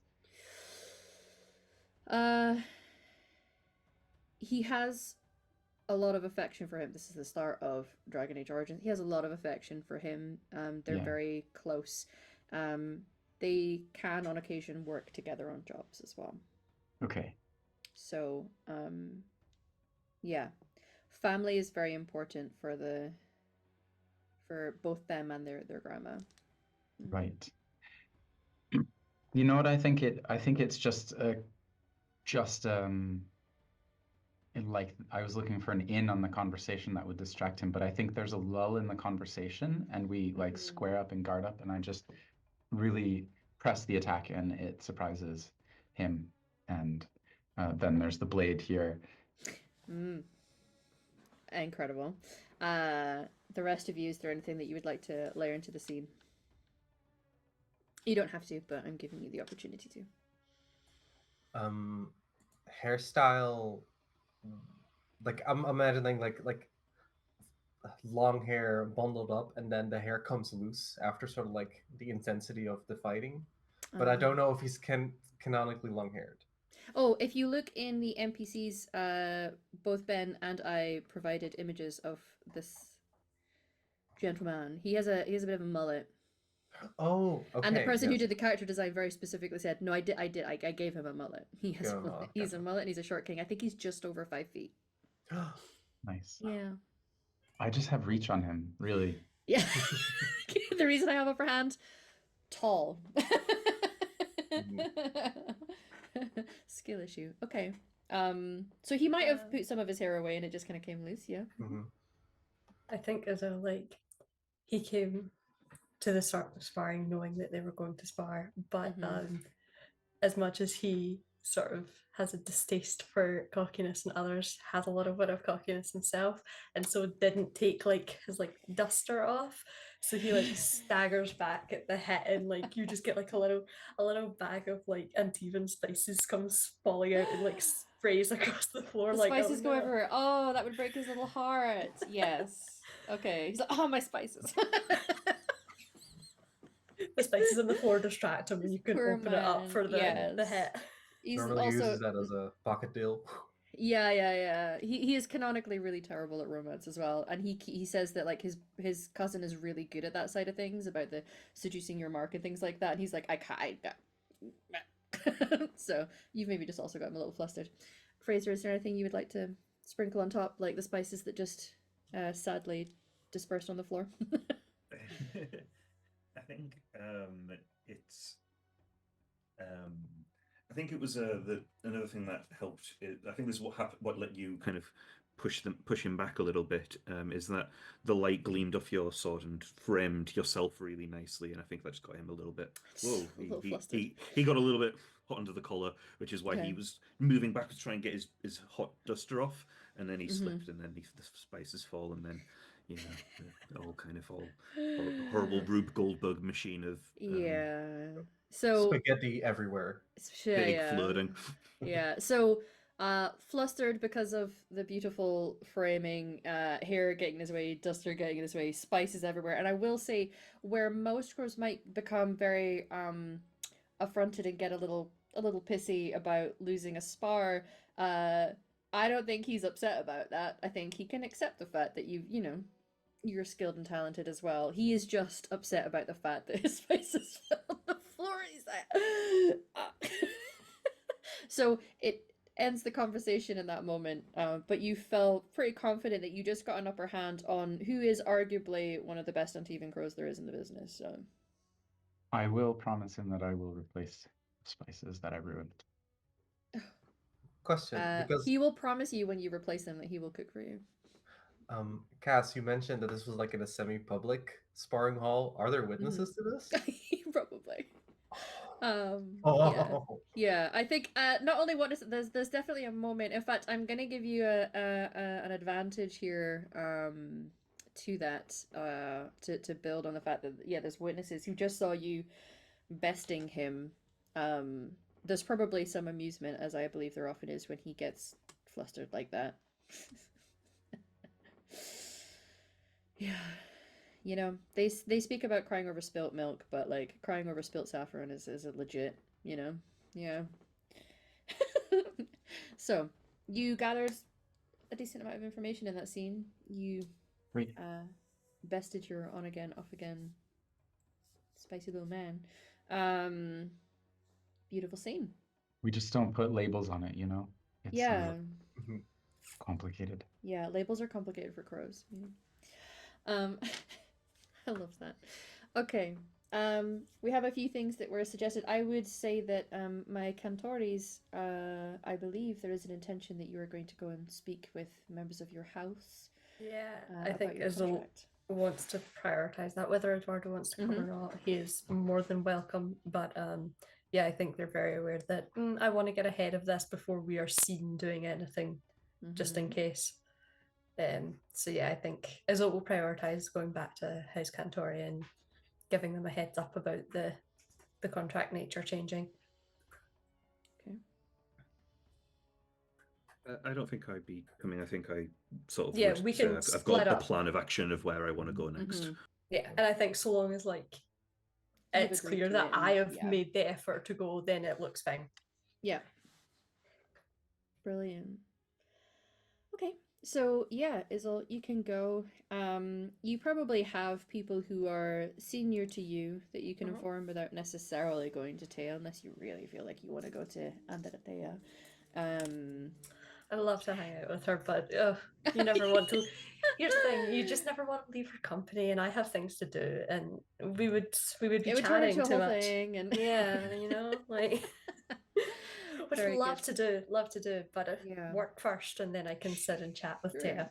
Taya. So, let us build with each other who this more senior Cantori Crow is. Bex, I will allow you to go first with an element of who this person is, and then I would request my fellows to collaborate on this. Who is this person? I think,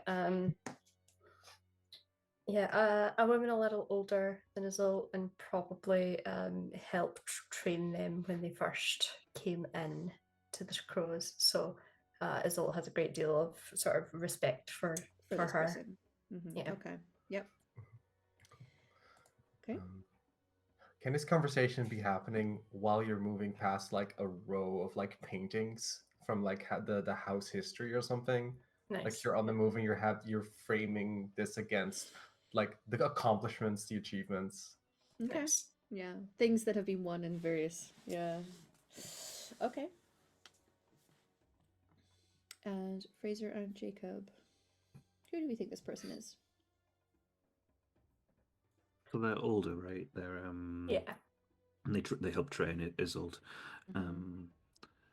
I think they have achieved the rare thing of a crow of they're not in active duty anymore. I think they've been injured in a way that they don't have to go in actually doing the job very much anymore. They are now primarily logistics, but that's so I think they've I think it's they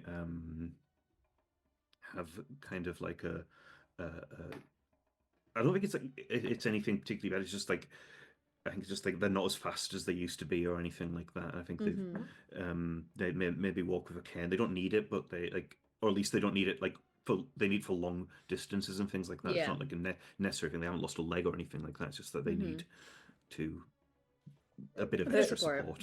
The classic little cane with like a rapier hidden inside. Just yeah, 100%. Bristling. Yeah. Yeah. Just in There's case a someone button tries that to like take them by tiny little surprise. blades come out, so it's slightly serrated if they want that. Yeah. Nice, Mhm, yeah. mhm. Yeah. Very good. And Jacob, anything you would like to build into it? You are their favorite protege. Oh. Love to hear Senpai it. notices me. Yeah, very that. Okay. Beautiful. All right. So, you go and find her. There's probably an area that you know of in the more the Cantori buildings. And there will be a smile as you enter, of course, because you are her favorite. Delightful. We did not name her. Shall I just name her on the fly? Sure. Yeah. Alrighty. Let me see. What am I thinking? Because you're her favorite. Is it a grandmotherly relationship and this is your nonna? I think I don't yeah, know what it's she all makes people call herself, like her special students. very funny. Mhm. Yeah, I think that's sort of like the title of respect, but Azul kind of gets away with being a little bit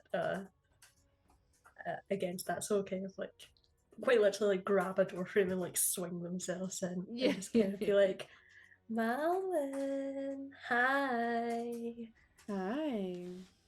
Yeah, so you know how I was working, still working, to be clear, doing jobs. Mm-hmm. Sometimes things get messy and things change, and I think we got one of those going. I know you love a complicated contract. It's your favorite thing in the world, just like me. It depends on the complication, but yes. Okay, well, remember you love me before I tell you this. So the thing is, we saw two others from R&I, and they were also staking out the Mark's place.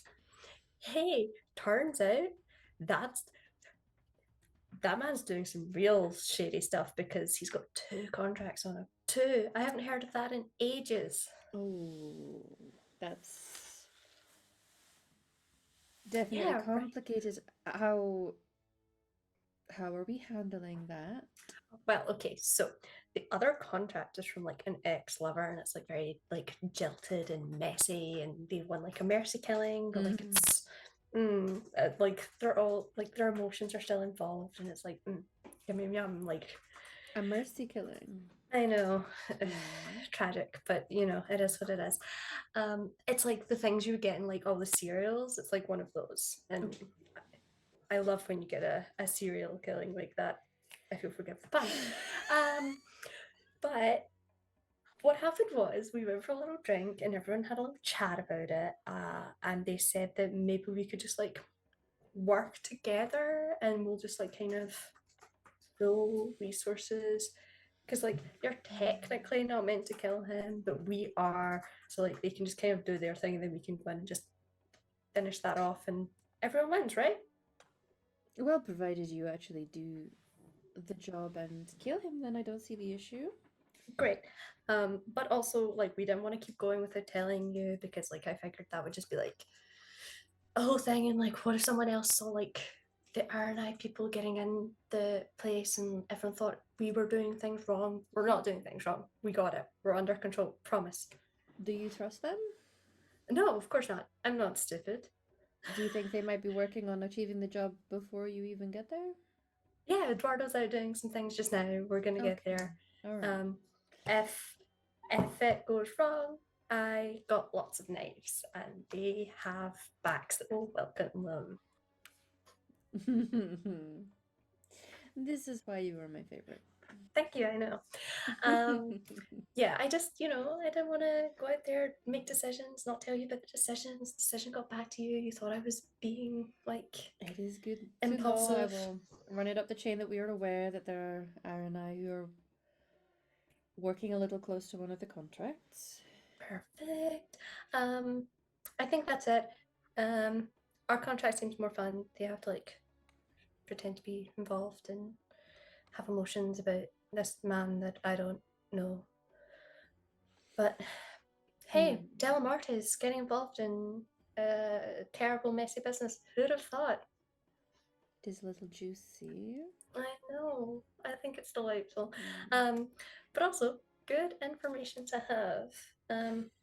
Not that I'm suggesting that the Delamartes are unfit for purpose, but I'm just saying. I'm just saying that if they're letting this happen in their house, that feels like Not they taking maybe care of their shouldn't. own business. I know. How dare? As if we would ever. Yeah, that's it. Okay. Okay, I will run it up the chain and see what we can do. All right. I will ask, can you roll a persuasion roll for me if you have it in communication? If not, I'm happy to barter which skill you want to use here. This ties to the stump points that you got earlier, which means I'm allowing you to add a +1 to what you're about to do. Okay. And as we established, you're clearly close to this person, so it's not about persuading her. It is, as the information goes up the chain, are they going to provide you with a resource to help you ensure that you're achieving your ends? All right. I do not have persuasion. I do have etiquette. I have performance if my fun storytelling counts for anything. Sure. Yes, and. Yes, and Mhm. if I want to grab a roll 20, that would be helpful. Fab.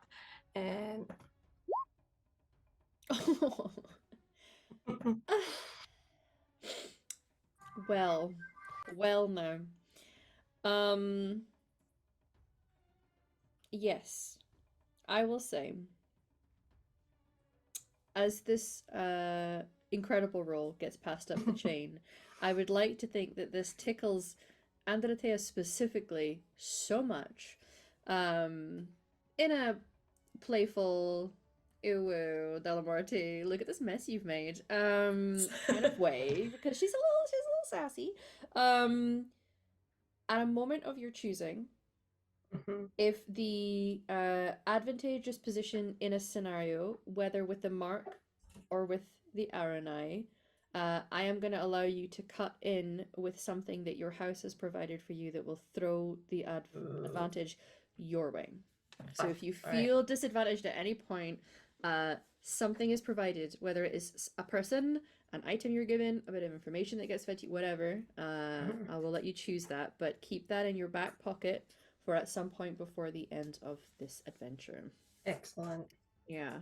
So you will get some help from your house. Excellent. Yeah, I think Özil senses the win and then just this like, okay, bye, going to do work now. Love you. Kisses. Love you. Bye. Love it. Okay. Absolutely beautiful. Would anyone else like to claim a scene? And is there a person or persons you would like to pull into the scene with you?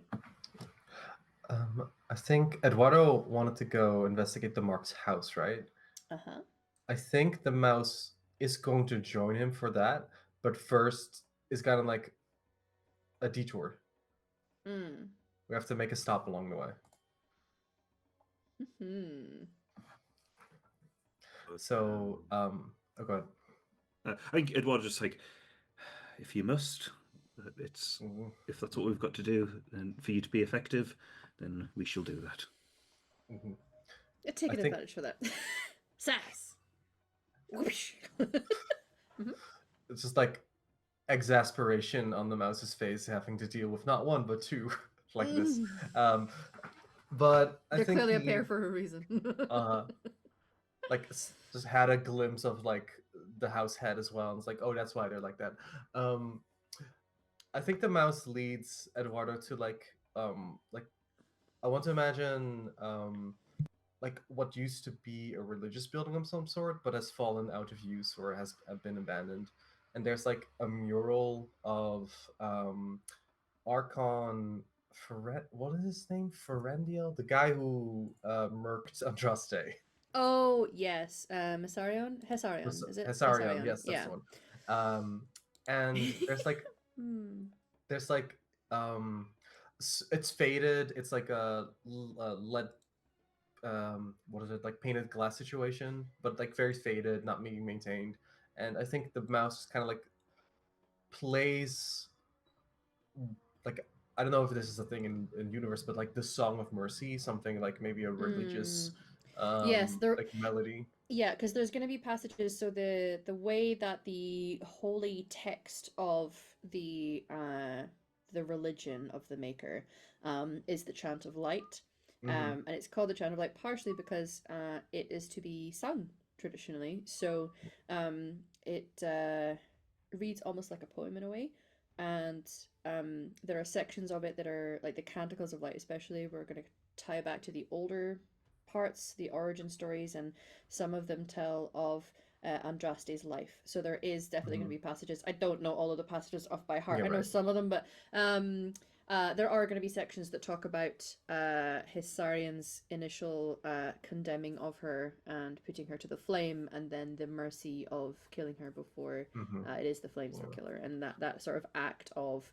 um, redemption for him in a way. And he became like the Mm-hmm. first uh of the faithful to her in a way, you know. And actually the act of killing her with his sword was then wreathed in the holy flames of her sacrifice, and that is why the Templars, who are like the holy knight order, have the flaming sword as their emblem. It is Hissarian's flaming blade. So Gotcha. yeah, there's like all sorts of, there's definitely also, yes, Atab, all Templars are bastards everywhere. However, yes, there are going to be actual sections of that that are very familiar to pretty much everyone, honestly. Mm-hmm. Yeah. Um, so yeah, there's a section that you could sing, even just strumming the tune, because again, it Mm-hmm. follows a particular. Yeah, yeah. I think I'm not gonna do it, but I think the mouse does attempt to sing, and it's like from his voice, it doesn't sound clear, it doesn't sound well, but there's like an intentionality behind it, and there's this um, religious reference almost to the figure. And I think the mouse has garnished this reputation of being a mercy killer. And Eduardo, I think you kind of like see this figure of Asarian being like a conflicted, like he started the religion with an act of death, but also it was an act of mercy in a way. um, that Mouse really has taken for like his personal principles. And I think like he's singing, and you said like maybe this like painted glass window has like the flaming sword that like then comes out of the wall. It responds to the song, and the mouse sort of like clinks it like it's a door lever, Mm-hmm. and like opens up a passage into like this abandoned church temple, like whatever it is. Uh-huh. um and you see like a little safe house that the mouse has like used for there's a candle burning on the table and food having just been eaten, and I think there's a person there who hears everyone come in, but they're like they turn towards the camera, and you see that like their eyes have been completely not glossed over, but almost like there's a nebula forming in their eyes. Mm-hmm. uh and they go like, mouse, are you back? I need more of the song. And like mouse just kind of silently just like walking towards, and I want to roll a performance check to see if I Yes, can absolutely. Please uh, do. just so I can like soothe this person's need Yeah. for Pray for doing well, but you have advantage uh-huh. if you want. I've got a 0 communication, so this is Woof. it's Okay. or 13's okay. You could use one of your advantages if you like. I'm going to until I have none left. Okay, we want this to be successful. I That's the appreciate worst. the hustle. Oh dear. Okay, I've got I think one more Okay. advantage. Yeah, you've got a couple. Okay, 14. 14 is very reasonable. Mhm. Yes, 14 is a very good, very beautiful song. Stunting. Um Mhm.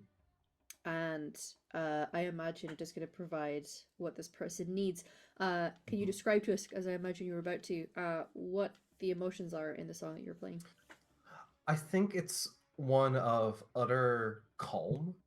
Um, that the mouse knows what this instrument can do if prolonged exposure, like after prolonged exposure, which is complete overloading of the senses, but not killing the person, but Mm-hmm. suspending them in a state of essentially um, blindness, deafness, muteness, but then enhanced inner sight, inner turbulence, being connected to something that is like all around them, maybe having like the feeling pressure through your eyelids. A lot of there's like a phenomenon where if you're deaf and blind, that you actually can see via the vibrations that arrive through your eyelids, and feeding that and calming sort of like the sea of sensation that this person is constantly feeling, and sort of like calming them down, and they go from like they don't even need a description. It's just like they just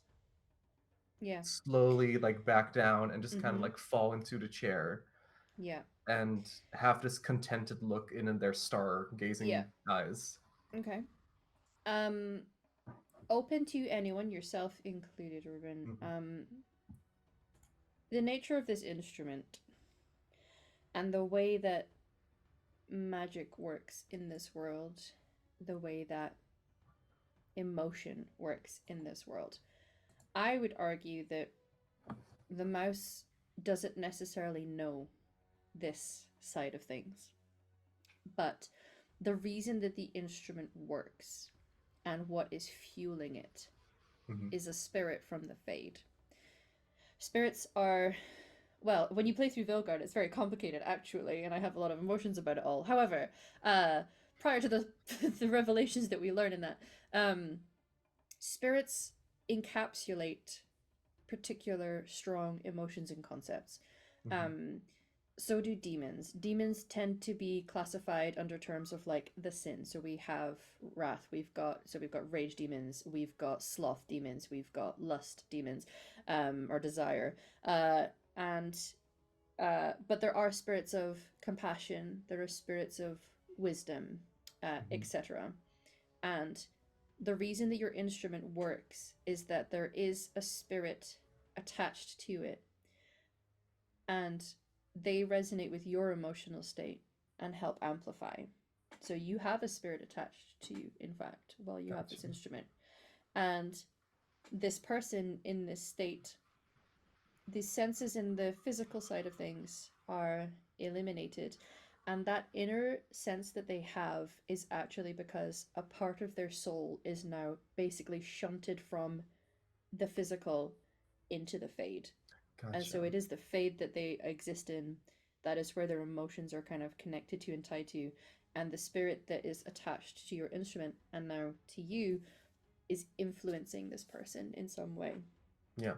So if anyone would like to contribute towards this spirit, like I say, emotions or concepts, usually what they are. What do we think this is? And it does not have to be positive, because many demons who people would bandy around the word desire demons consider themselves to be choice spirits, as we encounter in Inquisition. I am a choice spirit, and I like to know what a person needs, and I give them what they need, right? So that's just to help with those who want a little framework on the way the lore works. Let's figure out what this spirit is, if anyone would like to contribute. Again, you don't have to if you're not sure, but if you have an idea, toss it out there. I'm wondering if maybe perhaps it's a spirit of purpose, and that yes.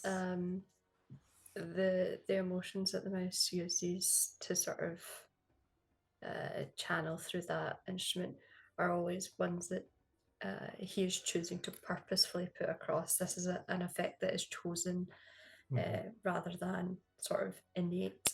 And also, when you're using it to sort of help calm people or sort of give them space to process, it also allows them to realign their purpose. And I wonder if that could be a fun way to play it rather than a singular emotion. Absolutely. Yeah. Further contributions to that side of things works. Who do we think may have bound this spirit to this instrument in this way? Was it a positive thing and gave the spirit of purpose a purpose? Or are they bound to this somewhat against their will? What do we think? I was gonna say that I think that bound against their will, but there's something going on with the mouse and how the mouse is utilizing Mm. this instrument for the specific tasks of mercy killing that has started to settle this spirit. So when the spirit had a little bit of like anger and rage against the position they were in, maybe they were on the bad side of a deal or something, or they were captured, but they maybe it was a negative interaction, they were betrayed or something like that, and they found themselves in this this instrument, and now the instrument is being used for this type of purpose that Mouse uses it, and they are starting to settle into an idea of like, well, actually, this isn't a terrible thing to be doing. And so there is like a transformation happening. Yeah. Okay. Yeah. I like that. Sometimes when they are represented in the games, we can see spirits as slightly, they're ethereal, somewhat upper bodied humanoid forms that have a sort of misty, minty, greeny blue kind of tone to them, and then others that take on a sort of deeper red orange. And I'd like to think even just the way that it presents, if anyone were able to see it, would notice that shift. No, none of us here are mages. The only people who really see and can interact with spirits tend to be mages because they are connected to the Fade. It is the Fade that gave them their magic. So this is why the mouse is not aware of the true nature of what's going on here, but it explains what is happening to this person right now. Yeah. So, Eduardo, you have just seen something very interesting. How is Eduardo feeling? Yeah. Just the mouse is like dressed quite in like sort of tattered clothing and stuff, right? That's correct. Yeah. So up until now, whenever they've been in public, the Eduardo's been like really prim and proper. He's like, "Damn, bro." Basically, just like he's just like, "Shit, you're worse than anything that we do." What in the hell was that? And like his accent is completely different. He's like he is like super like um it is like the most like gutter snipey kind of accent in and like in Treviso, like it's the thickest, like, and he's just like, what in the you wow, that's honestly like just slitting a fool's throats, honest, what are you doing? That's yikes. There's the sort of like proudest grin on Mouse's face as you say that, and like knowing that I kind of like made you drop your facade as well. I sort of like turn with the syringe on towards you, and I noticed the kind of like your apprehension and kind of like put it away. It's like so you don't think that I'm going to use it on you or something. Yeah. And like you put it away, I'm like, so like does it hurt them? Mm-mm. No. I sort of like play. I turn towards the person again, and I pluck a string, and it's kind of like the scent, the first smell you can remember from your childhood, essentially, and sort of like enveloping. It's different for everyone, but it has this innate sense of comfort of returning to um, a state of no responsibility, of like having being able to float through life and having to make decisions that don't have consequences, and returning to that like innocent state, like inner innocent state.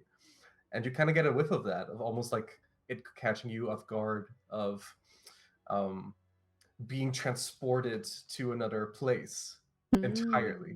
I like that. I'm curious then, Eduardo, what does that smell like for you?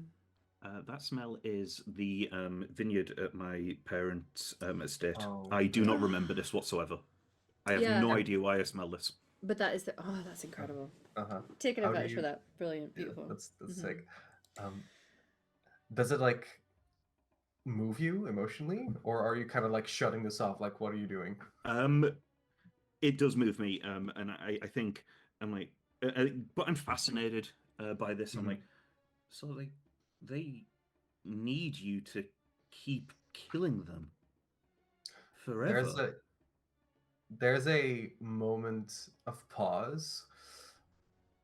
Like Mouse is thinking how to answer this. And he just simply plays the saddest, loneliest tune you can imagine, Mhm. and you get the vision of people locked away that Mouse does not visit with this condition.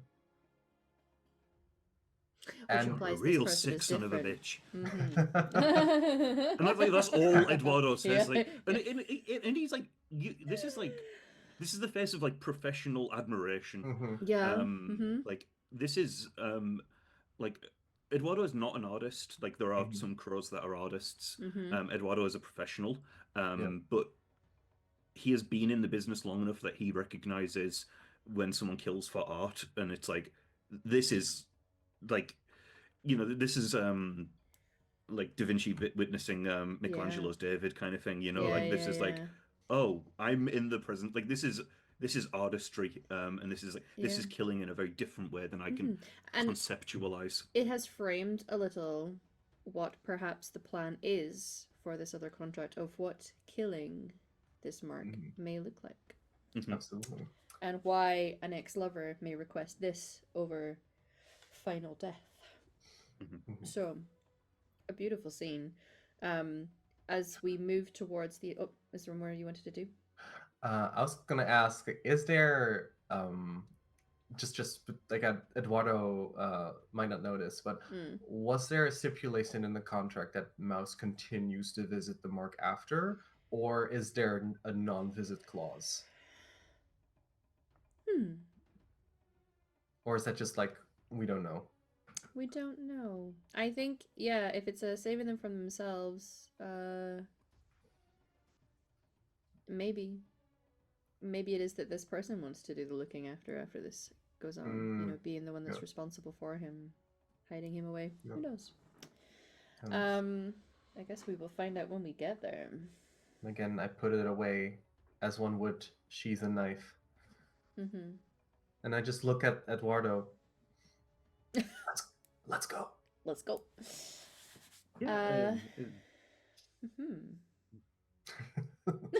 You're walking over like, damn. I was like, you're awful. You're a terrible person. That's what Eduardo was thinking. He's like, kill people for a living. And damn, bro. Beautiful. So as we get towards the Mark's home, what kind of approach is Eduardo looking to achieve here? What are you trying to do? I think Eduardo doesn't know the Mouse's sort of specific skill set or specific sort of area of expertise within the Crows. I mean, he now has a bit more of an idea than they did sort of 30 minutes ago. But it's like, how do you want to play this? I am content going up the roofs and through the windows, but it's I can follow your lead. The Mouse simply points at himself and goes, Mouse. Yeah, I can work with that. And like just jumps up, like he just like starts climbing up a building. Okay. Yeah. That works. Can I add a little like flavor from Mouse's Please. side for our partnership? Yeah. I'm not the most sneaky person. I'm dexterous, but like I don't focus on sneakiness. And so my task of getting into places is usually to go in the front door. But like invited or as a post person or like something like that. And so I'm often running the distraction for the Mouse to get in a different way. Absolutely. So perhaps that is what's happening here. Okay. I love that. I'm gonna ask for a couple things here. One, I would like Cass then to roll your method of distraction, whatever you choose, just to see A, how successful you are, and B, to add, perhaps, if it is not successful, an element of pressure to the other two. And while you're doing that for the other two, a skill that you would like to use for either getting in or what you're looking for when you get in there. I don't mind which, because again, we are highly trained professionals. We can just assume you get into the building without having to roll for it because you're going to do what you do. But if you're like, I have this climbing focus that I really want to use, can I please roll for it? Sure. So getting in and figuring out what kind of information you want to get, roll the skill of your choice. For all of us, or just Cass? Just for you two that are going in the climbing up. So for Mouse and Eduardo, you're choosing what you want to do for getting the information that you want. I'm gonna ask for Cass to do the roll for distraction, just to see how successful that is at drawing people away from you. Okay, cool. I think this was as much to make sure that the apartment was empty as anything Yes. else, Uh-huh. since we had left the building site. Mm-hmm. It is essentially I like have an edible arrangement to deliver. Okay. It's Is that drunk something. guy still here? the Come lava you just come forward? over pizza. Yeah, yeah. Okay, this is communication. I have focus and deception. Yeah, So deception works. Absolutely. That's fine. not That's bad. good. Yeah. It's good. Okay. So delivering the edible arrangement, at least if there are people in this building, they're not wherever this is happening. For the other two that are gathering information, what are we rolling? What is your approach here? I could roll. I have a specialization in stealth, but also I've got so imagine I roll that to like sneak inside, but also Yeah. I've got a specialization in smelling, and I just want to sort of like literally sniff out a clue. I love that. I mad respect for doing that. So not only am I going to give you an advantage for finding a reason to use smelling in this game, because it's there for a reason, and I love when people find a reason to do it. So the respect given where it's due for there with an advantage. And then yes, please roll for smelling. What is Eduardo's approach? Roll for smell. Hey. And then you roll like Yes. a beast. Yes. I think Eduardo, you said that we can kind of like just break in without a roll, right? Yeah, Eduardo I'm happy is, to assume that you're trying professionals. to, trying to decipher their communications. Eduardo has a focus of cryptography. Oh, and brilliant. I would love to find out how much. I would love to find out more about Emiliano's plans and schemes and where he's at, so that I can utilize that for my benefit. Delicious. Roll for it, please. That is a 15. Yeah, respectable. Okay. So for sniffing out a clue, I love that, and I am gonna ask my three conspirators and the other players three separate things that you smell that could be considered a clue in this household. What do we think the mouse is smelling? Is it the rot cooking? Who knows? There's a gas leak. We gotta go. But you can't tell us. Your voice doesn't work. Somebody dropped a nasty deuce. Yes. There is the smell of the new wax of a seal that has been pressed with a signet ring. Delightful. Fuck That is an yes. incredible clue. Yep. In a move so controversial and yet so brave, you spell expensive saffron. Oh, yes. Yes. Oh, I see. That is controversial and brave. Yes. Hey, listen. Was described as a dumpster fire. That sounds very dumpster fire to me. Fraser, what is an aroma on the air that may lead to a clue? You smell I'm gonna pull my own thread. You smell like the smell of wet dog, which would make you think of Ferelden's, because they're all weird dog people. Oh yeah. They're all love dog that. lords. That's a delicious curveball. Okay. Wet dogs. Interesting. Not too many here, I would suspect. There's an awful lot of cats in Treviso. Should be more I should be more specific. You smell wet Mabari. There we go. Mabari. Oh, even better. Ties it more closer Yeah. to Ferelden. It sure does. My boy Barkspawn. Barkspawn. Barkspawn. Ah. Poor minute for the homie. Ferelden dogs. Saffron. And the wax seal. What I will allow you to add into the clue is, what do you think Ruben, the player, The wax has just sealed. What's in there?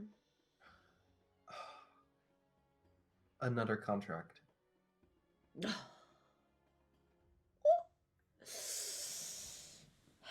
think another good. contract for the Antivan Crows. Very good. So you can see that it's a contract. We have not yet opened it to find out what it is. Brilliant. Okay, and Eduardo, you were rifling through the papers and finding any code that may need cracked, and just trying to decipher what the communications are, what business dealings he may be in on, secret private letters. Again, my conspirators. What did the rest of you think may be found in amongst these letters? Now, we did have the clue that we left for ourselves at the start of this session of a stack of papers that look like mercantile business. So that may play a part in it here.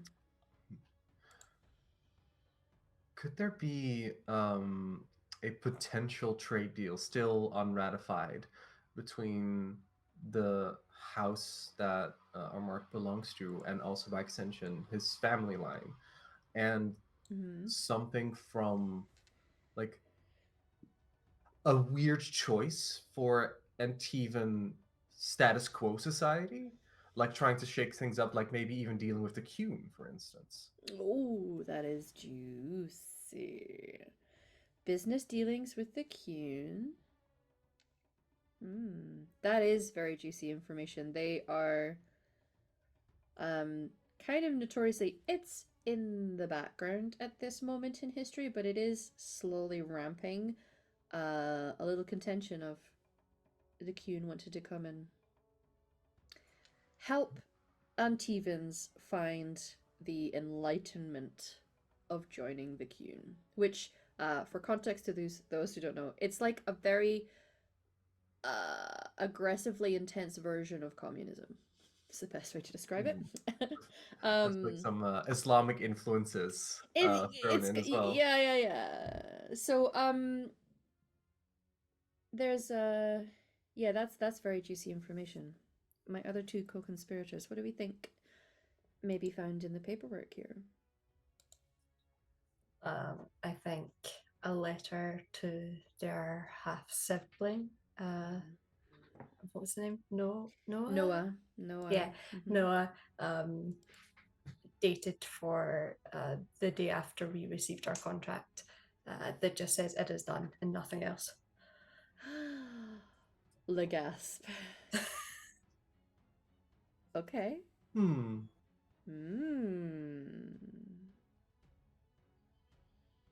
Okay. All right.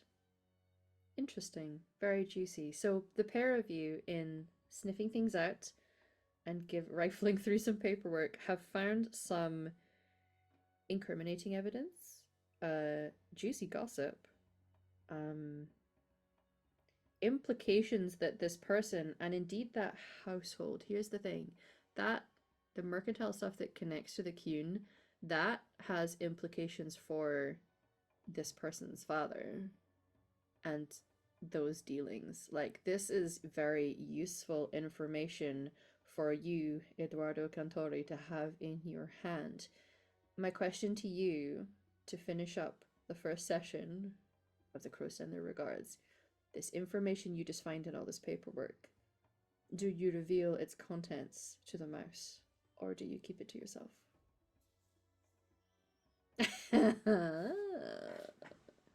Okay. The mouse, as you no doubt emerge from your sniffing at little clues, the information you learned, do you share that, or do you keep that to yourself? Can't talk. I don't know what's going on. Can't talk.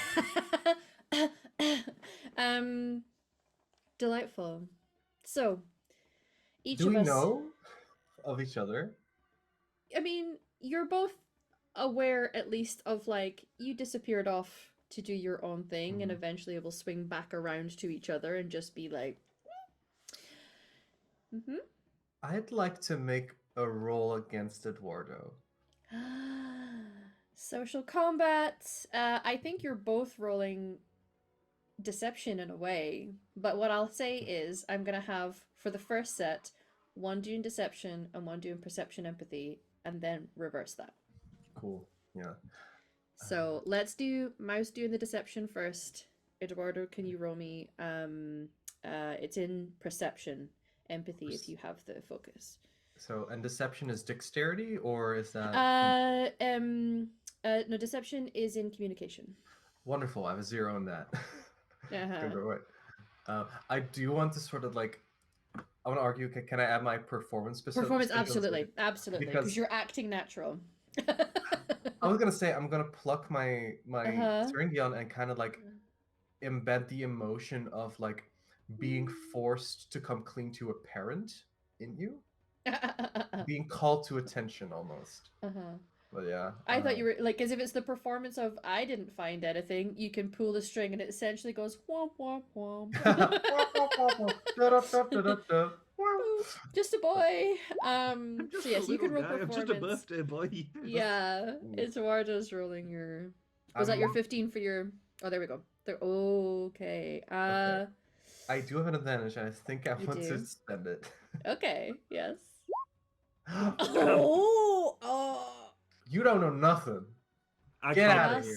I have a lot of advantage, but sweet I can't fight you. that. I know No, how no. I roll. Well, you just never know. But if you want to keep them for next session, I Oh respect no, it's that. fine. I'm happy to not know. I'll save it for Yeah, making sure so that the mouse yeah. doesn't know anything about me. Sure, that's the thing. Like, yeah, wait for the heavy hitter there. So I will say you quite literally look at Mouse, and Mouse is just, ooh, Yeah. just a boy. You genuinely think that he's just been going about and hasn't found anything. What a sweet little kid. You're not a kid, Happens. but you know. He's just know. sniffing. He's doing a really strange. They teach some weird stuff over in the Acting like a mouse. over in the other Yeah, house. he's method acting the name, I don't know what they teach them in the Ariani house, but apparently it's to search for your nose, which does not make sense because we're looking for evidence. Yeah. Just very aloof, just like going over to the saffron, going like, "Oh, saffron, that's nice." Yeah. Cool. That good doesn't work, mean kid. anything. Yeah. Reverse now. The mouse, you're rolling perception, empathy if you have the focus, and then Eduardo, is there an approach you're taking to your deception? Or do you just want to roll deception? Yeah, I think I would like to use my leadership of I'm just like, right, we're done.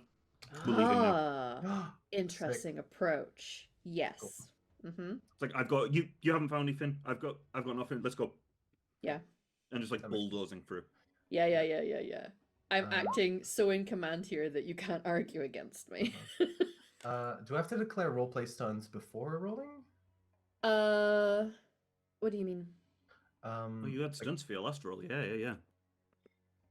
Let's see. You did have stunts before, yeah. If you wanna pull them in, because it might be that there's a roleplay one that could give you advantage or a +1 in a situation. Like the Tower of Will would be a good one here. Yeah. That would give you a +1 to what you're doing. I think I want to invoke Enrage instead, and sort of like spark you into like your frustration at my perceived incompetence, being like, okay, what I got something then. But we'll see how my rolls go. I just roll a flat perception. Attacking you or storming away in a scene. Oh. That's a tie. What happens now? That is a tie. Well, Eduardo, we both kill each other advantages. immediately. Do you want to? Oh, I would love to spend some advantage. Okay. To resist the urge to storm away, because I'm assuming you don't want him to attack you, Mouse. No, absolutely not. Just because look at him. He's 5 times my height. Yeah. Okay, that's that beats mine. I have no advantages left either. Okay. All right. So we had proper. I love social combat. It's like one of my favorite things in Vampire the Masquerade. This has been. But I do storm off. I will just sure. Like, yeah. Because he tried it anyway. So like it happened, and the fact that you still succeeded, but in a like, we're done. Like I don't know about you, but I'm getting out of here. Originally, it was going to be like, I'm done here, but I think it's like, yeah, he just the mouse just kind of comes in and is like, and I'm just like, I think I go to say like something, and you like kind of play your note, and I just leave. I just like. I think it's a very smart thing to do. Yes. Yeah. 'Cause- So 'cause neither of what us it means. were aware that the other one was holding on to something. We assumed that maybe we did not succeed, so we're leaving, and one of you is storming off. So as we pull away from the scene with some social tension between the two, we are going to be ending our first session there, everybody. Congrats. We have met our assassins. We are investigating our mark. In the second half of this story, we will be enacting some plans and maybe getting into some combat. Adios mio. So, to that end, we are going to go around the table and just say who we have been, who we have been playing, and if you have anything to plug, you are more than welcome to plug. I will go last so that I'm doing some channel things. So, in the order that we did our intros, so that would be Bex, and then Ruben, and then Jacob, and then Fraser. Well, I have been Bex. You can find me on the internet mostly at Phoenix Force on Blue Sky. I am, hopefully by the time this comes out, I will be in the depths of my PhD, specialising on contemporary lesbian fantasy fiction. So I will be talking lots about that. I also co-host a podcast about queerness and horror films called Out to Get You. So feel free to check that out if that's your vibe. Yeah, I have been playing Azult, your local ADHD menace, and I am excited to bring them back to cause more drama as ever. Love that. I've been Ruben. You can find me on Blue Sky as well, on Urban Friend Den. What else? If you go to thefriendden.net, you can find ancient writings that I haven't updated in millions of years, but it's old fiction works of mine. If you're interested in sci-fi, surreal stuff, and even a bit of gay erotica, it's on there. Very explicit. Careful. Protect your heart and your loins. But I've been the mouse, mute assassin with a strange instrument and kind of a bragging streak as well. But this has been a blast. I've really enjoyed my time. My first session. There's more. Yeah. Beautiful. Hi, I'm Jacob Wolf-Lefton. I was playing Elrin Kasora Ariane, and she's this duelist who you've met, and I'm excited to get into the second part of this with potential more combat or social combat.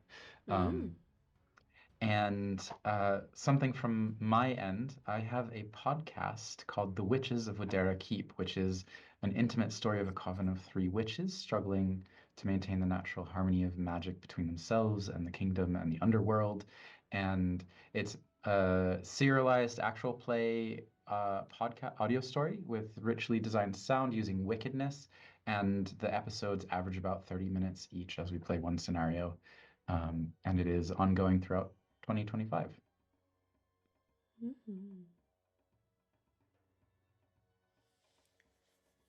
Continue to be Fraser. Oh, there we go. I don't have anything to plug because I'm nowhere on the internet. I purged all of my presence because it's bad out here. Quite frankly, I have been playing Eduardo Cantori, who is gained a new appreciation for terrifying young children with evil harps. No, a different one. No, a different guy. Different guy. Yeah, you don't know him. Goes to a different school. He's in Canada. Incredible. Thank you very much. Yeah. Thank you to my wonderful players. As I said at the start, I am Emmer Hamalu on the internet, using they them pronouns hi. The storyteller here, but I am also the storyteller for our main flagship Dragon Age story, Blood and Lyrium. We have had our first 2 seasons. When you see this, we are likely in the middle of our 3rd season, which I'm very excited about. It is a perfect time to go back and catch up on the things that we were producing last year, where we had 2 seasons of our Dragon Age story that started in Lothering at the very start of the Fifth Blight, of just regular people fighting to survive, and you can follow along their story as they start to slowly become the adventurers that they are. We do also have a podcast that you can catch anywhere where you catch your podcast, called Black Teeth, which is using the liminal system, and it is folk horror in the 60s, 70s, in rural North Wales, and I am a cast member in that one. I'm a little witch. So perfect time to catch up on that before we start producing our things again. There are maybe other things on the horizon, and we are looking to also produce some short stories here and there as well. So, you know, if you're interested, come join our Discord, and hopefully we can tell some stories together. For now, wave goodbye, everybody, and catch us next time for episode 2.